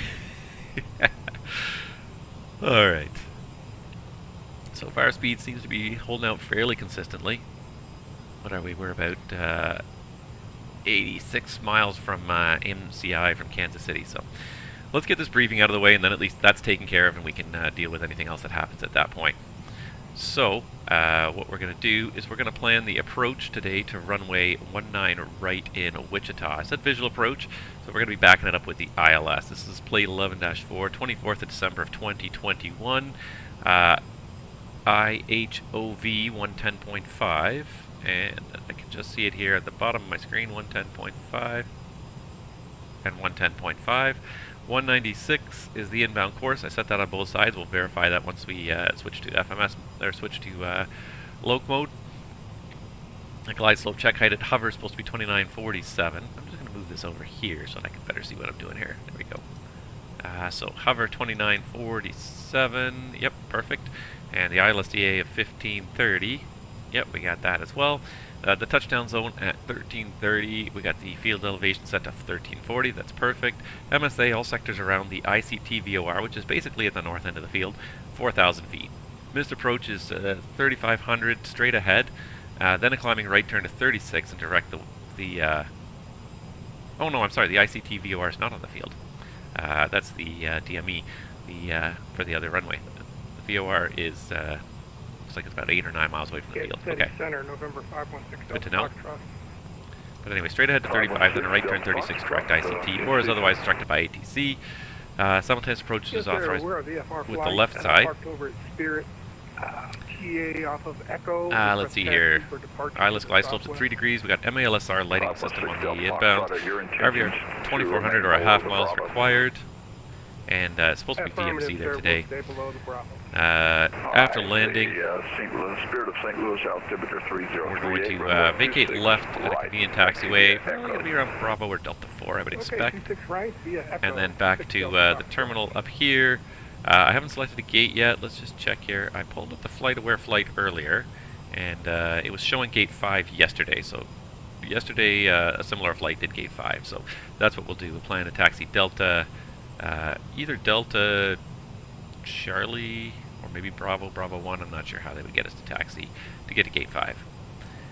Let's see. The terrain, 4,000 feet all around the airport. Weather is supposed to be VFR. It's going to be a nice day. And operational, no MELs. A quick check on the NOTAMs here on my other screen just to make sure I got nothing for the arrival. Hopefully it's... Giant 1019, Kansas City Center, squawk 4611. All our VRs are unserviceable. Air cargo ramp. Close the aircraft with span 148 feet. It's not us anyways. ILS 1 left, Cat 2. 19 left. No. 19 right, RNAV X-ray. No. I don't see any NOTAMs. Fuel. Let's just check this really quickly here. Fuel for our alternate. We're going to need about 3,400 kilos. Right now we got 73 in the tanks, and we're showing 69 when we get there. So I do find that I think the fuel burn on SimBrief either a little overestimates or the CRJ underburns, the Aerosoft model underburns, because I always seem to end up with way more fuel at the destination than was expected, than was planned. So I'm not sure what the deal is. I'm not sure if it's SimBrief or Aerosoft that are off. But one thing I'll say, I never run out of gas in this airplane. I always have tons of extra gas when we get to our destination, which is good. That's the way you want to be. Alright, not doing too bad now. The wind is kind of dying off a little bit, and it's also veering away a little bit, so our ground speed goes up to 400 knots. Yeah, 2382, 41 minutes down to landing in Wichita, so we'll probably start down in about 15 to 20 minutes, which is pretty good. Sounds like Kansas City Center actually has a fair amount of stuff going on in his sector. Wichita, Tulsa, got a bunch of stuff going on in Wichita with us. I heard a Canadian Express somewhere departing. I thought. Yeah, maybe not. Thought I heard a Canadian Express departing. Yeah, did a little bit of activity in St. Louis, a little bit of Kansas City, a little bit of Wichita. Not bad. Not pretty rewarding for a controller to come on a Saturday morning and get this much traffic, I think. Looks like we've left the snow behind. What's the temperature down in Kansas City? I don't think I even checked the METAR. KMCI. Nope. I don't even care about Kansas City. I mean Wichita. What's the temperature down there at our destination? 1 degree. 1 degree. Alright. Streaming on Twitch with backup copies on YouTube sounds good. Yeah, that's good. That's kind of what I just kind of like to have that out there as just sort of like if I ever... It's my video archive. I have a backup of most of the stuff stored on my computer as well, but it's kind of nice to have that as a second backup to various streams I've done. Every once in a while I go through it and I actually pull video clips from previous videos, so yeah, it's nice to have that backup anyways. So that's, but yeah, I think that's what I'm kind of planning for the future. Is I'm planning to Twitch. I'm planning to use Twitch with there, 250 at 8, runway 26 with YouTube as the archive, as it were. And also, still you're going to use YouTube for any other videos that I do create. I am not done creating videos. I haven't stopped. I'm on pause mostly because I've been too busy lately. But yeah, 2382 radar contacts altitude passing. 2382 climbing maintain flight level 350, proceed direct. Oscar Kilo Mike unable. Okay, climb maintain 350 and... what else is new in the world of flight simulation? Just trying to think now.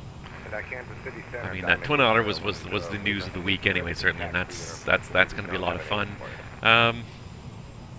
I talked about this actually, and something talked about this a little bit in my last stream. It's something I'm kind of contemplating for the future while I kind of wait for the PMDG 737 to release. I kind of don't want to commit myself to another Pilot's Life stream career for the time being, because like I said, I kind of want to pull out a 737 for that. First of all, I'd love to know your take. If you guys have any, what airlines you think would be the most interesting 737 operators to fly for. 010 Lima, runway 19 right. No, I can't do it while we're in progress, unfortunately. I was thinking Southwest because just immediately it becomes across as the most ubiquitous 737 operator out there. But lots of people operate 37s, you know. Certainly all the major airlines tend to operate some 37s at least. American, Delta, and United all seem to operate 37, so I kind of had all those. Depends on, to me, I guess the biggest thing is what airport you want to use as a hub, and where do you want to go. I like Chicago O'Hare as a hub. It's a good airport. Another one that comes across as a good airport to have as a hub is Atlanta, Delta Airlines hub, because again on VATSIM you get a lot of good VATSIM ATC coverage in Atlanta. So that's one that's kind of on my radar as potentially try to get in with Delta and do a couple of legs, couple of seasons of 737 flying with Delta. But other good hubs would be LAX, Denver, San Francisco. Thanks a lot. Have a good day. Boston is a great hub with one problem. There's no good scenery yet. And apparently Fly Tampa is working on it. Fly Tampa, I think, had a post late last year or early this year where they... Delta 222 at pilot discretion, descend and maintain 10,000 Wichita, altimeter 3041. They mentioned... Pilot's discretion, descend 10,000 Wichita, altimeter 3041, Delta 222. They mentioned that Toronto and I believe they said Toronto and Boston are the two airports they're kind of focused on now. So those are hopefully they're the next two releases from Fly Tampa. So Toronto, yes, and Toronto's another one because Toronto's obviously my home base. So like I want to see a good airport come there. You know, I started live streaming tower views on my ATC streams a little bit, and I can't do it in Toronto because that airport is just so terrible. Yeah, I'm waiting, but Boston, yes, Boston, absolutely great hub, fantastic ATC. I 100% agree. Lacks the scenery Microsoft Flight Simulator right now, and that's my problem. So I'm thinking maybe certainly wait until those release. If those happen to release in the next little while, then I would definitely consider Boston as a potential hub. The trouble is, who's the good 737 operator? I'm not even sure who. JetBlue, it's a hub. I think it's a hub for United and American, so I can probably do either of those. Delta actually has quite a lot of flights as well in and out of there, so kind of the big three are in there as well. But JetBlue is sort of the really big operator, and that's another one that's kind of in the pipeline, and I'm kind of looking forward to it. Is the not the fly-by-wire, but the Phoenix A320 will be a really good-looking aircraft as well when that comes in. So that's one that's in the pipeline. But yeah, the PMDG 37, that seems to be the next one that's really imminent, kind of on the cusp. We're going to be I think that's going to be the next big aircraft release we see in the sim, unless somebody comes really out of left field and says, oh, we SkyWest 3115 at pilot discretion, descend and maintain 10,000 Wichita, altimeter 30401. Okay, our discretion, maintain 10,000 for SkyWest 3115, and do you have an approach we can plan on in Wichita? Expect visual 19 right approach. Alright, plan the visual 19 right, thanks, SkyWest 3115.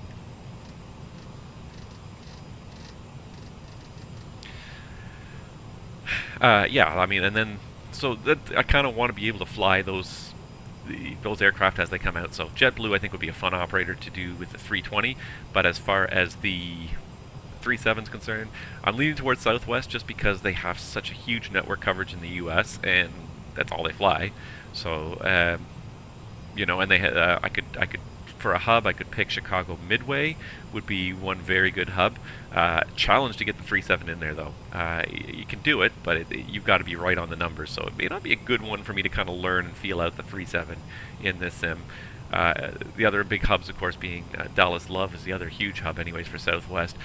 That one I don't think we have any good scenery for, but I could check it out anyways. So that may be the one thing that sort of hurts Southwest is the hubs may be a problem for me, because Midway we have, we actually released some scenery for it, but boy, that's a tough airport to get into in the 37. I've done it, and I've had a few runway overruns trying to do it, because you've got to be right on the numbers. If you float at all, that's it. You have to go around, because it's the runways are not long for a 37. It's doable, but you don't have a lot of margin for error. That's the only thing. But yeah, I'm trying to think about that. So, trying to think about good airlines that I could use. I would go through the sim, the pilot's life flying right now, but of course it's blocked because we're actually flying right now. I see my top descent point there, so that's looking good. Let's see here. I feel like I probably should start down early, because the way the routes are set, the way the route is set up here with the legs, we go past, and it's planning us to cross the Wichita VOR, which is past the field of 4900, so I should probably start down a little bit early. Squibbly says he started on his S1. Already a bit confused, but we're waiting for an email for our first group session. Okay, yeah. Good luck with the S1 training. I think you're going to find it really rewarding. It's going to be really interesting because it provides a really kind of neat new perspective on flying.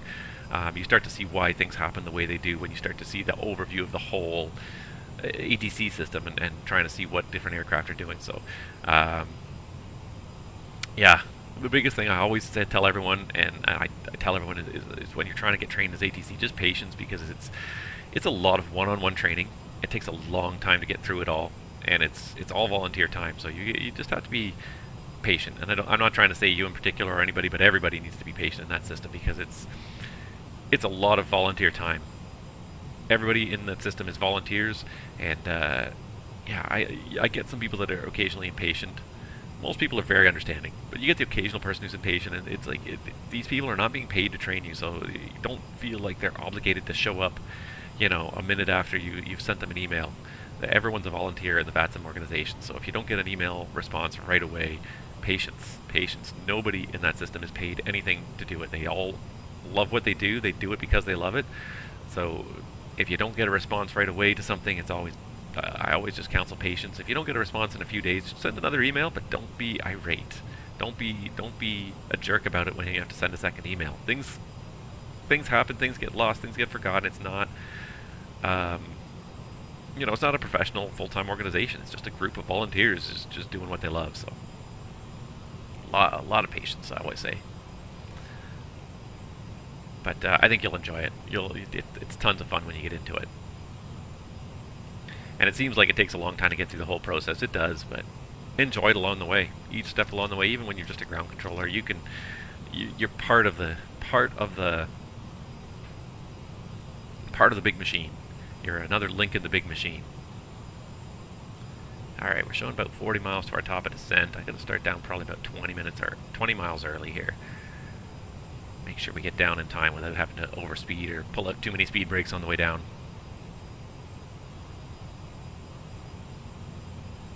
Hopefully I remember how to land this thing. No, it's not true.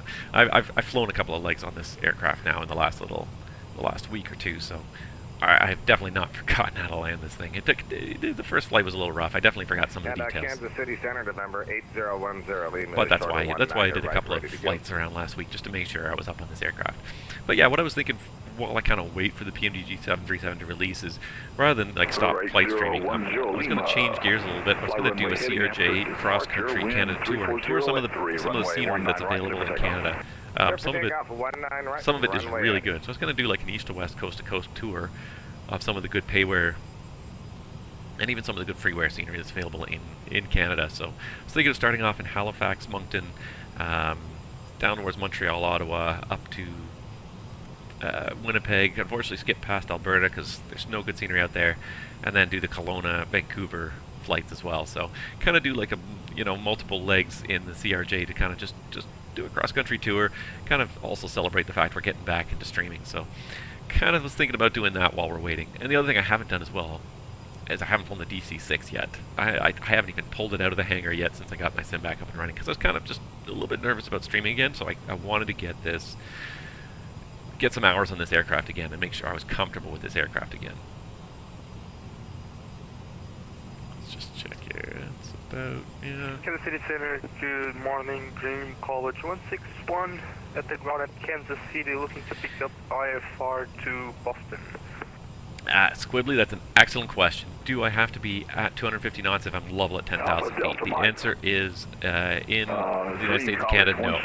If you go and you read the regulations, it actually says that the speed limit of 250 knots applies below 10,000 feet. So at 10,000 feet, you can exceed 250 knots. The second when you reach 99.99, you have to be 250 knots. Yes, 10,000 feet, you can maintain 320 knots if you want. But the second you drop below 10,000 feet is when you have to be. Yeah, and it's funny because like some aircraft, it's not programmed correctly. The way the FMC works in some aircraft like the Embraer, that 250 at 10,000 foot speed limit includes 10,000. So oftentimes we'll get a level off on departure at 10,000 feet and the aircraft will stay at 250 knots unless we manually bump it up to 290 or 300. But yes, the law actually says if you read the regulations carefully, it's below 10,000 feet that the speed limit applies. Alright, let's start down now. Kansas City Center, Go down 15 and see where that puts the descent arc here. Please. And Mirage 802 Tango Zulu, at which airport are you looking at? Yeah, most of the FMCs are programmed with that. That way, when you immediately start descending below 10,000 feet, you're not over speedy. But Mirage 802 Tango Zulu, you can maintain higher than 250 at 10,000. You just usually have to do it manually. Look at pickup IFR clearance to. Alright, so at a 1,500 foot per minute descent, I don't even see my bottom descent on there, so let's go to 2,000. See if I can get it in there. Okay, there we go. 10,000 above Castle, that looks like probably a pretty good descent rate, so let's keep this up. 15,010 minutes after departure frequency 127, correction, 125.72. Squawk 461. Yeah, most FMCs are programmed that way. Okay, we're cleared to Springfield Branson Regional Airport. Razor 7 departure by the transition minutes filed. Climb and maintain 3,000. Certainly is flat out here. 15,010 Great minutes planes. after departure. Departure frequency 125.72. Squawk 4615. Mirage 802 Tango Zulu. Mirage 802 Tango Zulu. Read that correct. Push and start at pilot discretion. Advise ready to taxi. Expect departure runway 21. Runway 21 for my departure. We'll call back ready to taxi. All right. Diamond 8010 Lima. Radar contact. Say altitude passing. 4,400 8010 Lima. 8010 Lima. Climb and maintain Let's just check and see if we're catching up to you. At least we have ATC watching us now, so we can catch up to us. That's not a big deal. No, it looks like we're doing pretty good here. Direct Emporia and up till 13,000 November 8010 Lima. United, let's see, Uniform Alpha X-Ray 1340, descend and maintain flight level 370. Uniform Alpha X-Ray. He wanted to say United so badly. It's not quite United.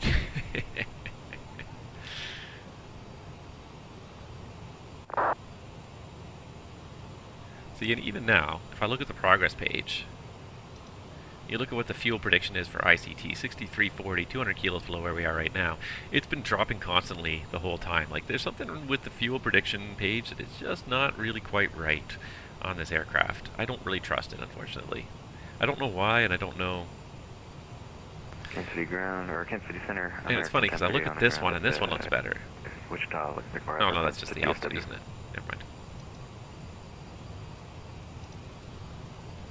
America 1038. But yeah, the fuel prediction, that's one thing that does not seem to be particularly accurate in the CRJ, but I will say that SimBrief definitely overplans us, which is good.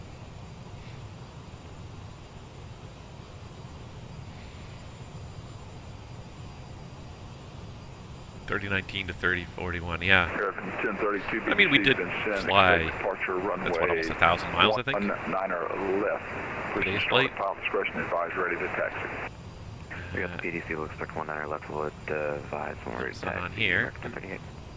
Where is it? I'm trying to figure out what the distance we flew today was, but 1,000 miles, that's not a bad altimeter change. United Alpha X-ray 1340, departing my airspace to the east, Chicago Center, not online, radar service terminated, frequency change approved. Remaining distance 500, so 550 miles, yeah. So we flew 500 miles, yeah, 400 feet, that's not an unusual altimeter change. I've had an altimeter change like that, like recently with all the weather systems passing through, I've seen altimeter changes like that on the way to New York, so over like 220 miles, you get like 0.4 or 5.5 inches change on the altimeter, like that's a pretty substantial change across that distance. For 500 miles, that's not too bad, not at all. Kansas City, Dream College 161, request push and start. Doing my best to try and keep us about Mach, well, actually, looks like it's transition to speed, let's keep it at, push and start at our discretion, and we'll advise ready taxi, 290 of the descent, that's our 1 hour target, right for departure, Dream College 161. and away we go. I just, even the way the sunlight like plays into the flight deck, like it's so well done, the shadowing, it feels like a warm sunny day looking out here, which it's not out at my house. It's bloody cold outside this week, but it certainly feels warm. One thing, when you're in the sunshine in an airplane like this, you're almost always like sweating, especially if you're on the sunny side of the aircraft. If you're on the left side of the aircraft like this today, always sweating, I find, in the aircraft. It's amazing how much of a difference, and you can't really, I mean, there usually is a window shade. I think we have Kansas one. City, Delta 222, can we get a minute and a half away? We do have like a removable window shade, which is probably what sits in one of these containers here, because we do have this is the window shade bar, so we could put up a window shade, but even so, you're always so warm on the nice sunny days like this. But the sim does a good job of capturing sunshine, I think, and sort of capturing the way it even just hits like the tips of the knobs there. It's very nicely done. I've always thought like this sim is a pleasure to look at. 10 miles, fuel 16,000, 1 degree. And that's one of the things that makes me want to fly it more and more. I went back and did a 747 flight P3D the other day, and it was fun because like the inside of the PMDG aircraft is fairly well done, but then you look outside of the scenery and it's such a letdown when you compare it to what's going on out here. You can actually see the interstates there curling down. See little rivers crossing the fields, and each one of those is this is the satellite imagery, so that is the real world out there. You can discover stuff in the real world flying this sim, which is one of the fun things about aviation too, is seeing the world from above and discovering things you've never seen before, looking into people's backyards and seeing what they've buried back there that they think they've hidden from the world, but you know, pilots can always see over your house. You can see a lot of neat stuff from up here, so I love flying the sim for that reason. See such neat parts of the world. And I've become a very North American centric pilot, mostly because, and I think this is the real reason why again, is because there's no good long haul aircraft yet in this sim. I hope that PMDG is working on their 777, and I hope that Aerosoft's working on their 330, because I find I won't fly around Europe as much unless I fly that long haulers there.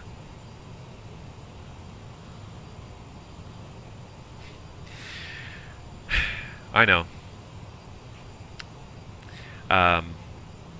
Yeah, the one thing I'll say, and here's the other thing to look at too with the way PMDG is looking at pricing their aircraft this time. I don't know if you've read the post, but this time they're pricing their aircraft differently. Instead of doing a base model package and then doing expansion packages, they're looking at releasing each kind of model separately. So they're going to release the they're going to release the 700. I think they said they're releasing the 700 first, and then about 6 to 8 weeks later they'll release the 800. And each one's going to be its own standalone package. So you can pick the one you want, you can buy the one you want, and the packages, each package is going to be less than previous typical PMDG packages. So you'll have a good chance that you might be able to justify jumping into a PMDG. Delta 222, correction, Wichita, altimeter 3041, expect visual runway 19 right approach. Expect the visual 19 right, altimeter 3041 in Wichita, Delta 222. Yeah, you'll probably be able to get into a PMDG aircraft for less than before. Yes, it's a huge learning curve. Somebody asked me that the other day, and yes, can I just, if I'm used to flying an Airbus, can I just jump into 737? Absolutely not. The airplanes could not be more different on the inside, the way they function, the way they operate. Two completely different philosophies. Boeing, the 737, I think, is the oldest. It's certainly the oldest airliner still in production. It might be one of the oldest aircraft still in production. You know, it's been through upgrades and iterations, but it's still, at the end of the day, it's a 50-year-old design at this point. So it's very old school. To get it going, it's a lot of switch flipping. The pilot does a lot of the work. There's not a lot of computers in the PMDG 737, or in any 737. It's a lot of...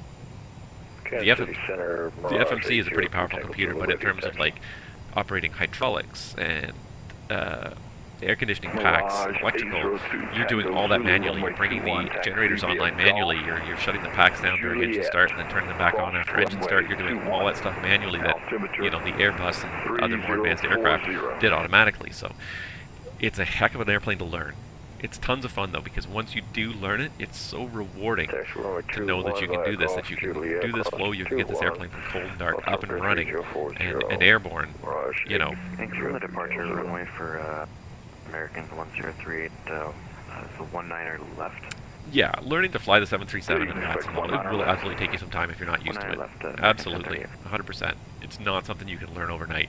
It's something that takes quite a bit of practice. Skywest 3115, Wichita, altimeter 3041, expect the visual runway 19 right approach. Okay, plan the visual 19 right, Skywest 3115, thanks. But it's definitely, it's rewarding when you do accomplish it. It is possible to do it. Give yourself probably 3 or 4 or 5 flights offline. Follow the tutorials that they publish, because one thing about PMDG2 is their documentation and their tutorials are excellent. You learn a lot from them. Not just what the book says, but also tips from people who have actually operated these aircraft on how to operate them. So you can definitely learn how to operate these aircraft from reading that stuff. It'll take you a while though. It'll take you 3 or 4 flights to get at least somewhat comfortable with it. At least to the point where you can take it up on a quiet day in VATSIM and not screw up too badly. But, 214 airspace to the west. Yeah, just the way it functions is very different from an airplane, so it takes quite a bit of change of mentality to get past it. Delta 222, fly heading 220 vectors for the approach. Descend and maintain 3000. Heading 220, descend, maintain 3000, Delta 222, vectors for approach.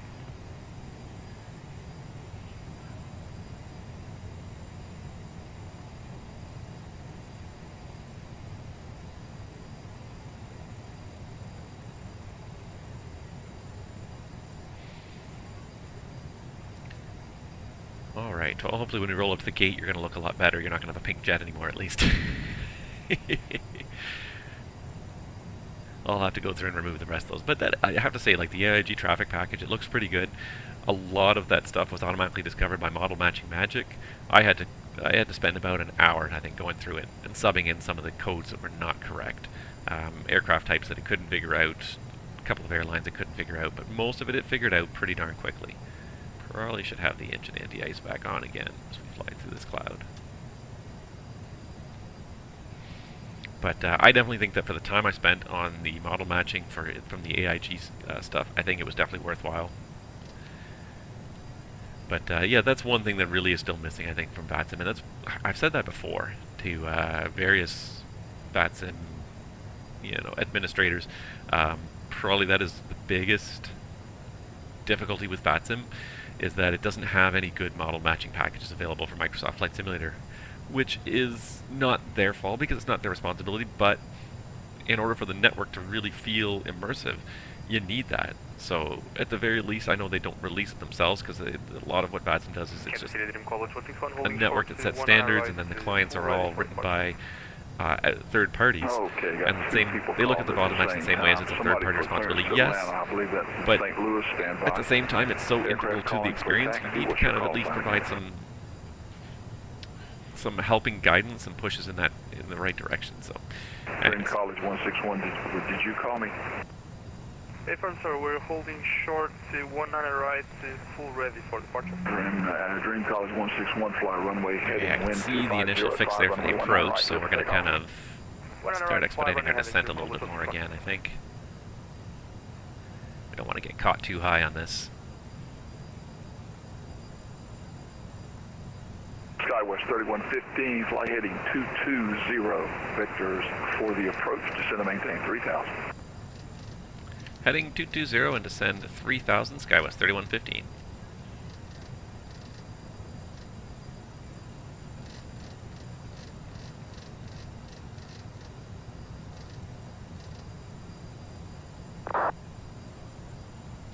Alright. And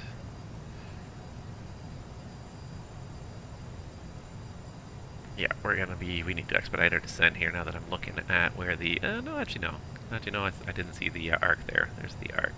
We are going to have to slow down in a minute here to 250 knots as well, so that's going to also probably shallow our descent for a little bit here, so let's be ready for that. What's the crossing height there? Let's make sure we got our charts handy here. American 1038, sort of taxi. 19 right. American 1038. I mean, the hover crossing is runway pretty 19 much left, 3,000, so that's fine. We've got some room to slow down by the looks of it. Alpha. Altimeter 3041. Yeah, we got some room to slow down. Okay, we don't need to go down Left via Alpha. quite this quickly, which is good because we got to reduce speed now. Delta 222, join the runway 19 right localizer. Join the one And right. this is why I think I need to Runway throttle 19 farther right because of the noise localizer. coming off this thing here.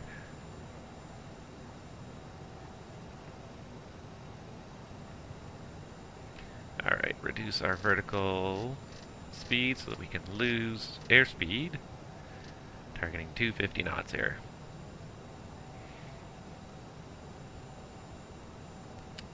Okay, City Center, Mirage 803 Tango Zulu, hold A short. little bit of help from the speed brakes here.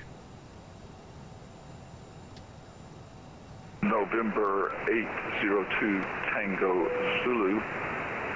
Makes, let's see, fly runway heading, wind 230. Alright, runway let's do the 21 descent takeoff. checklist. Let's get the seatbelt sign back on. I didn't do the descent checklist at the start of the descent, which we should have Dream done. College 161, radar contacts altitude passing.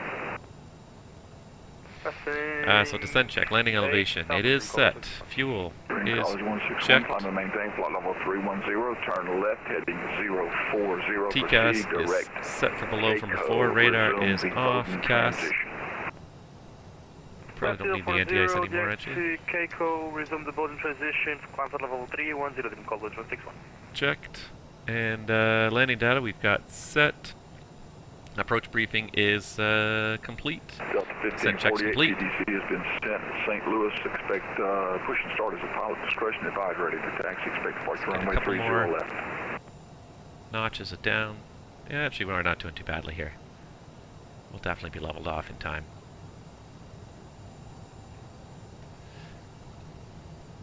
Alright, we're doing okay. We're doing okay. I was worried we were a little high, but I think we're going to be fine here. Prepare the cabin full landing. Thank you.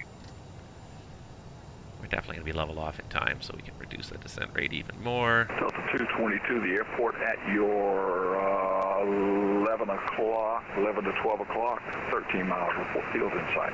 Alright, and since we're on vectors, And we've I'm got going field in sight, Delta to 222. switch to Delta 222, cleared visual, approach Local. runway 19 right. Cleared for the visual And, 19 right. Delta 222. Thank you so much. let's activate inbound to hover. Southwest 3115, join the runway 19 right, localizer. Join the 19er right localizer, SkyWest 3115. Alright, so we're trying to do that now. Okay, let's cancel the mod, because I don't know what I did here, but somehow I botched it here. Alright, so let's do Kansas City Center, hover, 802 and the inbound course again of 196. 3000. 802 Tango Zulu, climb and maintain 15,000.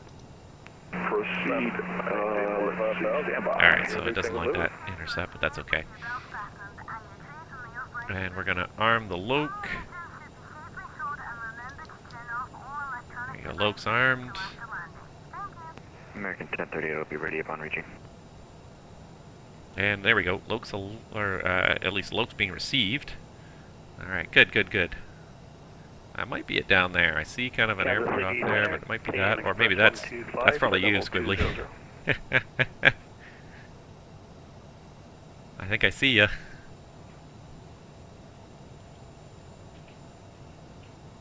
And November 802 Tango Zulu, proceed direct grilled, resume the Butler transition.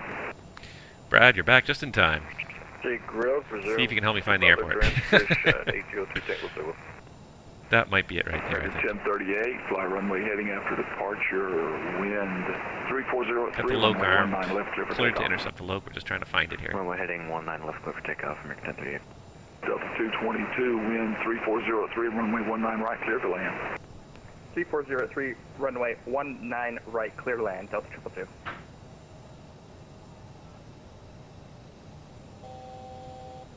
All right, Delta, Canadian Express aircraft, they call, say again? We're at flight level 200 inbound Wichita.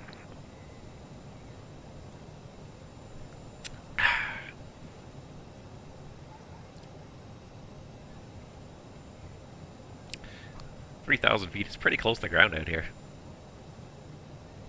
Okay, Loke's alive. Express 125, Kansas City Center, squawk 4720. Go ahead, flaps 1. 4720.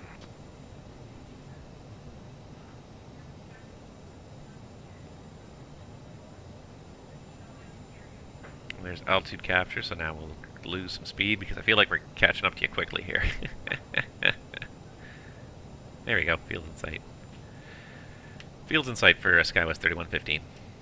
SkyWest 3115, clear visual approach runway 19 right. Clear to visual 19 right, SkyWest 3115, thanks. Navy Express 125, radar contact All 3 right, so miles. we're gonna target about 190 west from of now. Kansas City VOR, welcome. And we're clear for the approach, so let's go ahead and... And SkyWest 3115, wind 250, correction, wind 340 at 3, runway 19 right, cleared to land. 19 right, clear to land, thanks, SkyWest 3115.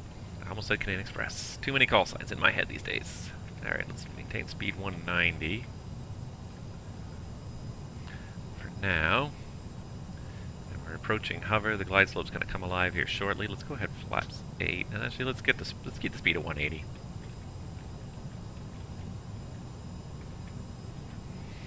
It's a good target for now. I can see you out there, Squibbly. We're chasing you in here across the Kansas countryside. It's pretty nice out there. Center American 1038, runway heading up to 5000.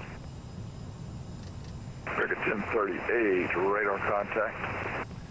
We're about 10 miles to Climb and maintain. touchdown. We got a bit too much power going on again now. 370, proceed direct Jamie 18. 370, direct Jamie, American 1038.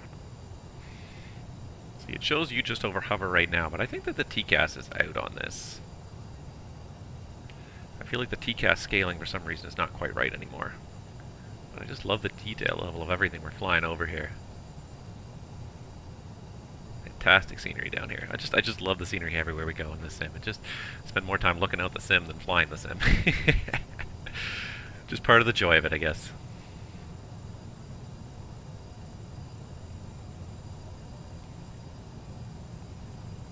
Alright, let's go ahead, gear down, and flaps 20.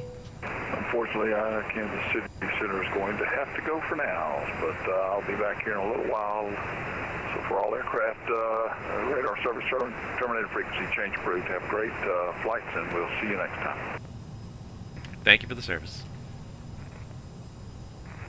Thank you for your help. Alright, back to Unicom. Well, we had Vectors on to final, which is really nice. Nice that he stuck around for that long. Alright, so cleared us to land. There's the outer marker. Here comes hover. 2940. The glide slope's about to come in here. And we said 130. I forget what he said the wind was, so let's just do a quick wind check here. Okay, I keep on putting MCI, it's ICT.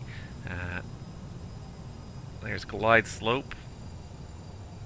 And the go-around altitude of 3,600 is set. Alright, and let's go flaps 30.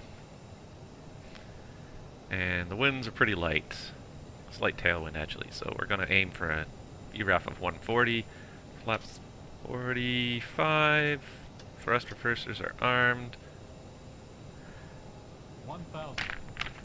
And I haven't done the before landing checklist. So before landing checklist, flight attendants are advised, passenger signs are on, thrust reversers are armed, landing gear is down, and the flaps 45. Landing checklist is complete, and we're way slow, which should be 140 knots. Took my eyes off the prize for just a second there. There's 140. This is what happens when you're not paying attention. Wichita traffic, Delta 222, taxiing to the gate via Delta cross runway 32 on Delta. Wichita traffic, Skywest 3115, short final 19 right. There we go. Now we got the back on speed, back on slope. Got low and slow there while I was running the checklist. Bad time to look away. 1,000 feet above the ground. There's a reason why you're not supposed to do checklists. We're looking right at you, ready for your landing, bro. No pressure. 300. A little slow. See if we can get this back there. 200.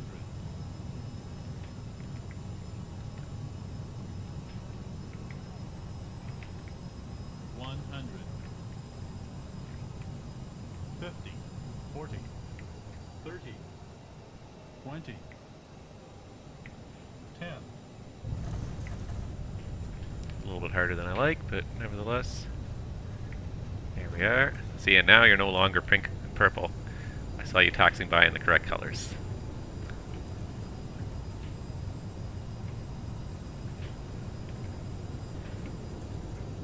Wichita Delta 222, clear runway 32.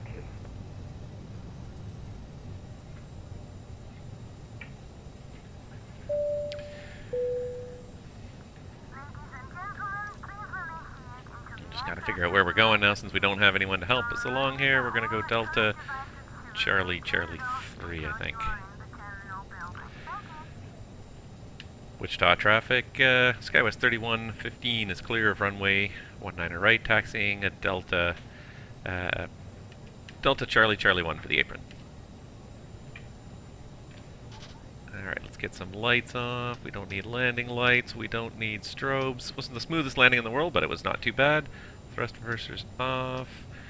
And after landing check, APU, we're going to turn it on in a minute here. Transponder staying on. Flaps are 0.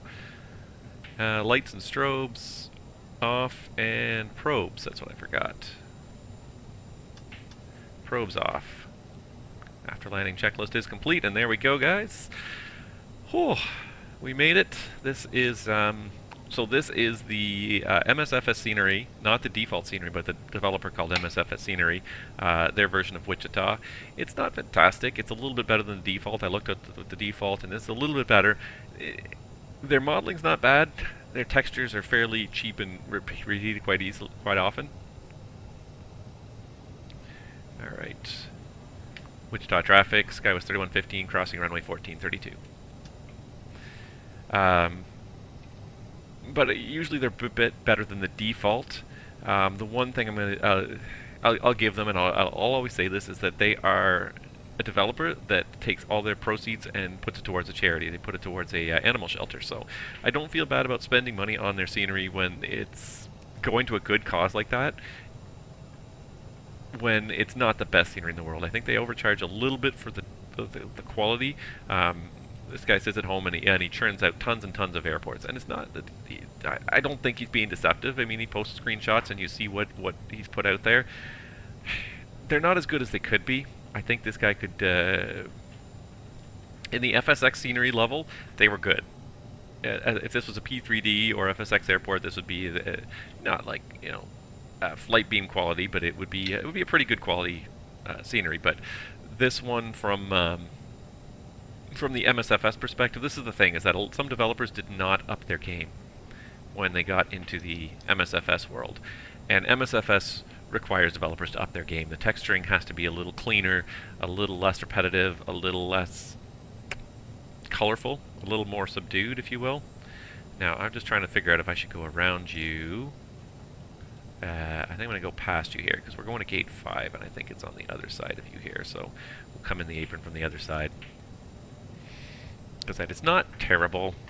It's not... I'm just going to run my pushback helper here as well, just to get the gates, the jetways going. It's not terrible. It's just not as good as it could be. I think this guy could really... And I'm not looking for, like, spending, you know, months and months developing each airport, but I think a little bit better job with the texturing. Because the other thing, too, is when you turn these down to night, the night textures are especially not that great. They're fairly generic textures, and I get that. Like, if you don't have access, first-person access to these airports, which he doesn't, he just creates it based on what material he can find online. You know, I'm trying to defend him a little bit because I think he doesn't do a half-bad job, and he covers a lot of airports that no one else will cover. But could he do better? Yeah, I think so. I think he could put a little bit more effort into trying to sort of learn how to develop for this sim a little better. Anywho, regardless, we made it. Assuming we can make it to the gate without crashing. Okay, one last look. How many gates have we got here?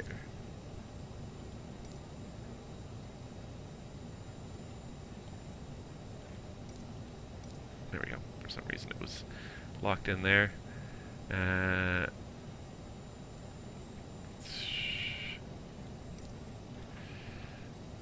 can't tell which one's supposed to be gate 5. 9, 8, 7, 6, 5. I think this is supposed to be gate 5 here. I think. So we're going to say taxi light off because the gate's in sight. We don't have any marshalers. That's something else that I miss in this sim, and I'm hoping will come soon, is marshalers. GSX, FS Dream Team said they are working on a GSX style product for this sim, which will be great. I hope they get around to it soon, because I think it'll add a lot to the sim. I'm just going to switch to the external view so I can just see what the heck I'm doing here. It's attacking the gate, kind of parking like a reasonably realistic spot here where the gate will hopefully get to me. The jet bridge will hopefully get to me here. Somewhere around here will probably do it. Hopefully. If it doesn't dock, too bad. They'll have to just get off the bridge the old-fashioned way. Alright. Rear brakes on. We've got the APU is on. Seatbelts off. Shut down engine 2. Oh. You can't shut down the engines in this aircraft unless the thrust levers are perfectly at idle. Check for the low fuel pressure on the left side, or on the right side warning. It's there. There we go. Beacon off. And nose wheel steering off. Alright, shutdown checklist. Parking brake is on. Seatbelts are off. Thrust levers are cut off. Anti-ice is off. Fuel pumps are off. Beacons off.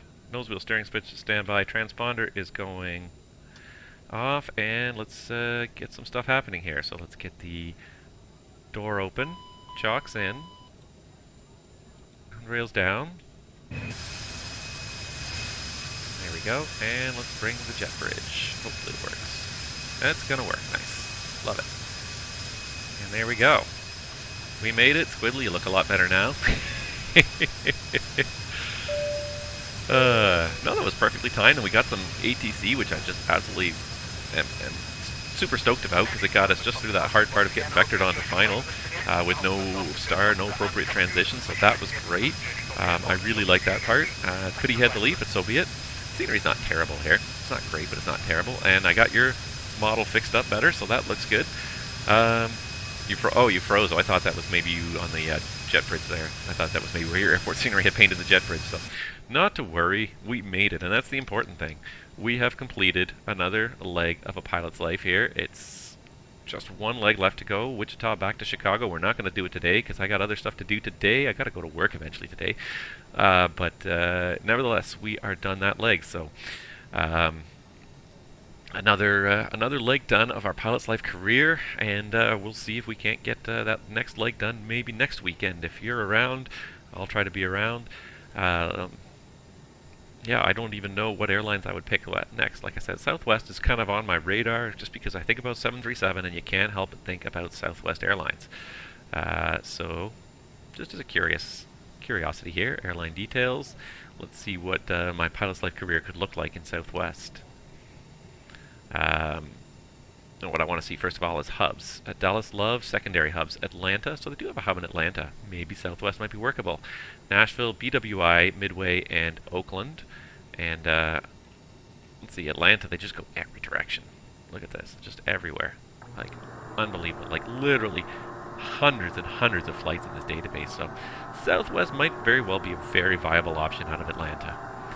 Haven't made up my mind yet, but nevertheless, it's something to think about anyways. I definitely haven't made up my mind, but I would love to you know, start thinking about flying a 737 for one of these major operators here. American would be another good one. There is some long-haul stuff mixed in there, but you can select short-haul when you're selecting your schedules. Hubs in Charlotte, DCA. Ooh, I do have DCA. JFK, Los Angeles, Miami. See, these are all like airports I have, so American would be a great one as well to fly. These are hubs that I have mostly anyways. There is some scenery already, I know, for St. Louis. I have O'Hare, I have Miami, we have LAX in the sim, JFK in the sim. Charlotte, I believe, is out. And DCA I have, so also a very viable option working for American. The other one I would think of is Delta. Just have a quick look here. So definitely something we can think about. No, I haven't had to make up my mind yet, but we have one more leg to go for SkyWest. And then we'll have to think about what we're going to do next. So just trying to sort of make this decision a little bit and trying to get a little bit of you know, feedback and input from you guys. Hubs, Boston. Would be nice if they had the good scenery. Atlanta, obviously the main hub. Detroit, not so much, but JFK, great. Los Angeles, great. LaGuardia, there is some good scenery for LaGuardia. MSP is one that I would love to see some great scenery for, too. Seattle, another good one. So we do have quite a few airports with good scenery as well, some good potential hubs with all these airlines. So I may have to have a closer look at what the flight schedules are like from each of those hubs, but definitely a viable possibility. Anywho, I think Air Canada has 737s. Yeah, they do. They're max 737s, though, technically. And here's my one sad argument, is that really right now there's not great scenery for Canada. And that's my one frustration, is that there really is not... there is some good scenery for Canada, but especially hub-wise. The only hub that has good scenery, really good scenery right now, is Vancouver. So you can kind of base out of Vancouver, but yeah, it's a possibility. But I'd like to sort of, I think there's a little bit more possibilities in America right now. So that's kind of why I'm leaning towards it, unfortunately. I'm not trying to exclude Canada, but just trying to, I think it's going to be better that way. So anyways, that's my stream for today. Let's see here. How did self-loading cargo grade me? A-, great flight. Landing was good. Overall passengers were slightly less satisfied than when they first got on board. I was at 63.4 by the time they got there. 12.4% drop from where they boarded, but we got off the blocks early. We actually arrived like 10-15 minutes ahead of schedule here, which is great. They seem to like all that, so overall not too bad. But yeah, that is it for me this morning, guys. I think I'm going to pull the plug on this now because we're done, and we'll tentatively schedule the next flight for maybe next weekend. We'll see how things look, but maybe next Saturday morning we can do the return leg and finish off this and start moving on to some other stuff. But in the meantime, thank you guys so much for watching. I appreciate it. It's great to be back in the sim. It's great to have the sim up and running again. It's been tons of fun. Glad to know that I haven't completely forgotten how to fly this airplane or how to stream. So yeah, it's been tons of fun. I really enjoyed this, and we are definitely going to get some more regular streaming going on over the coming weeks. So thank you so much for watching. Stay safe and healthy out there wherever you guys are, and we'll catch you guys all real soon on VATSIM and on the next stream. Stay tuned to the channel.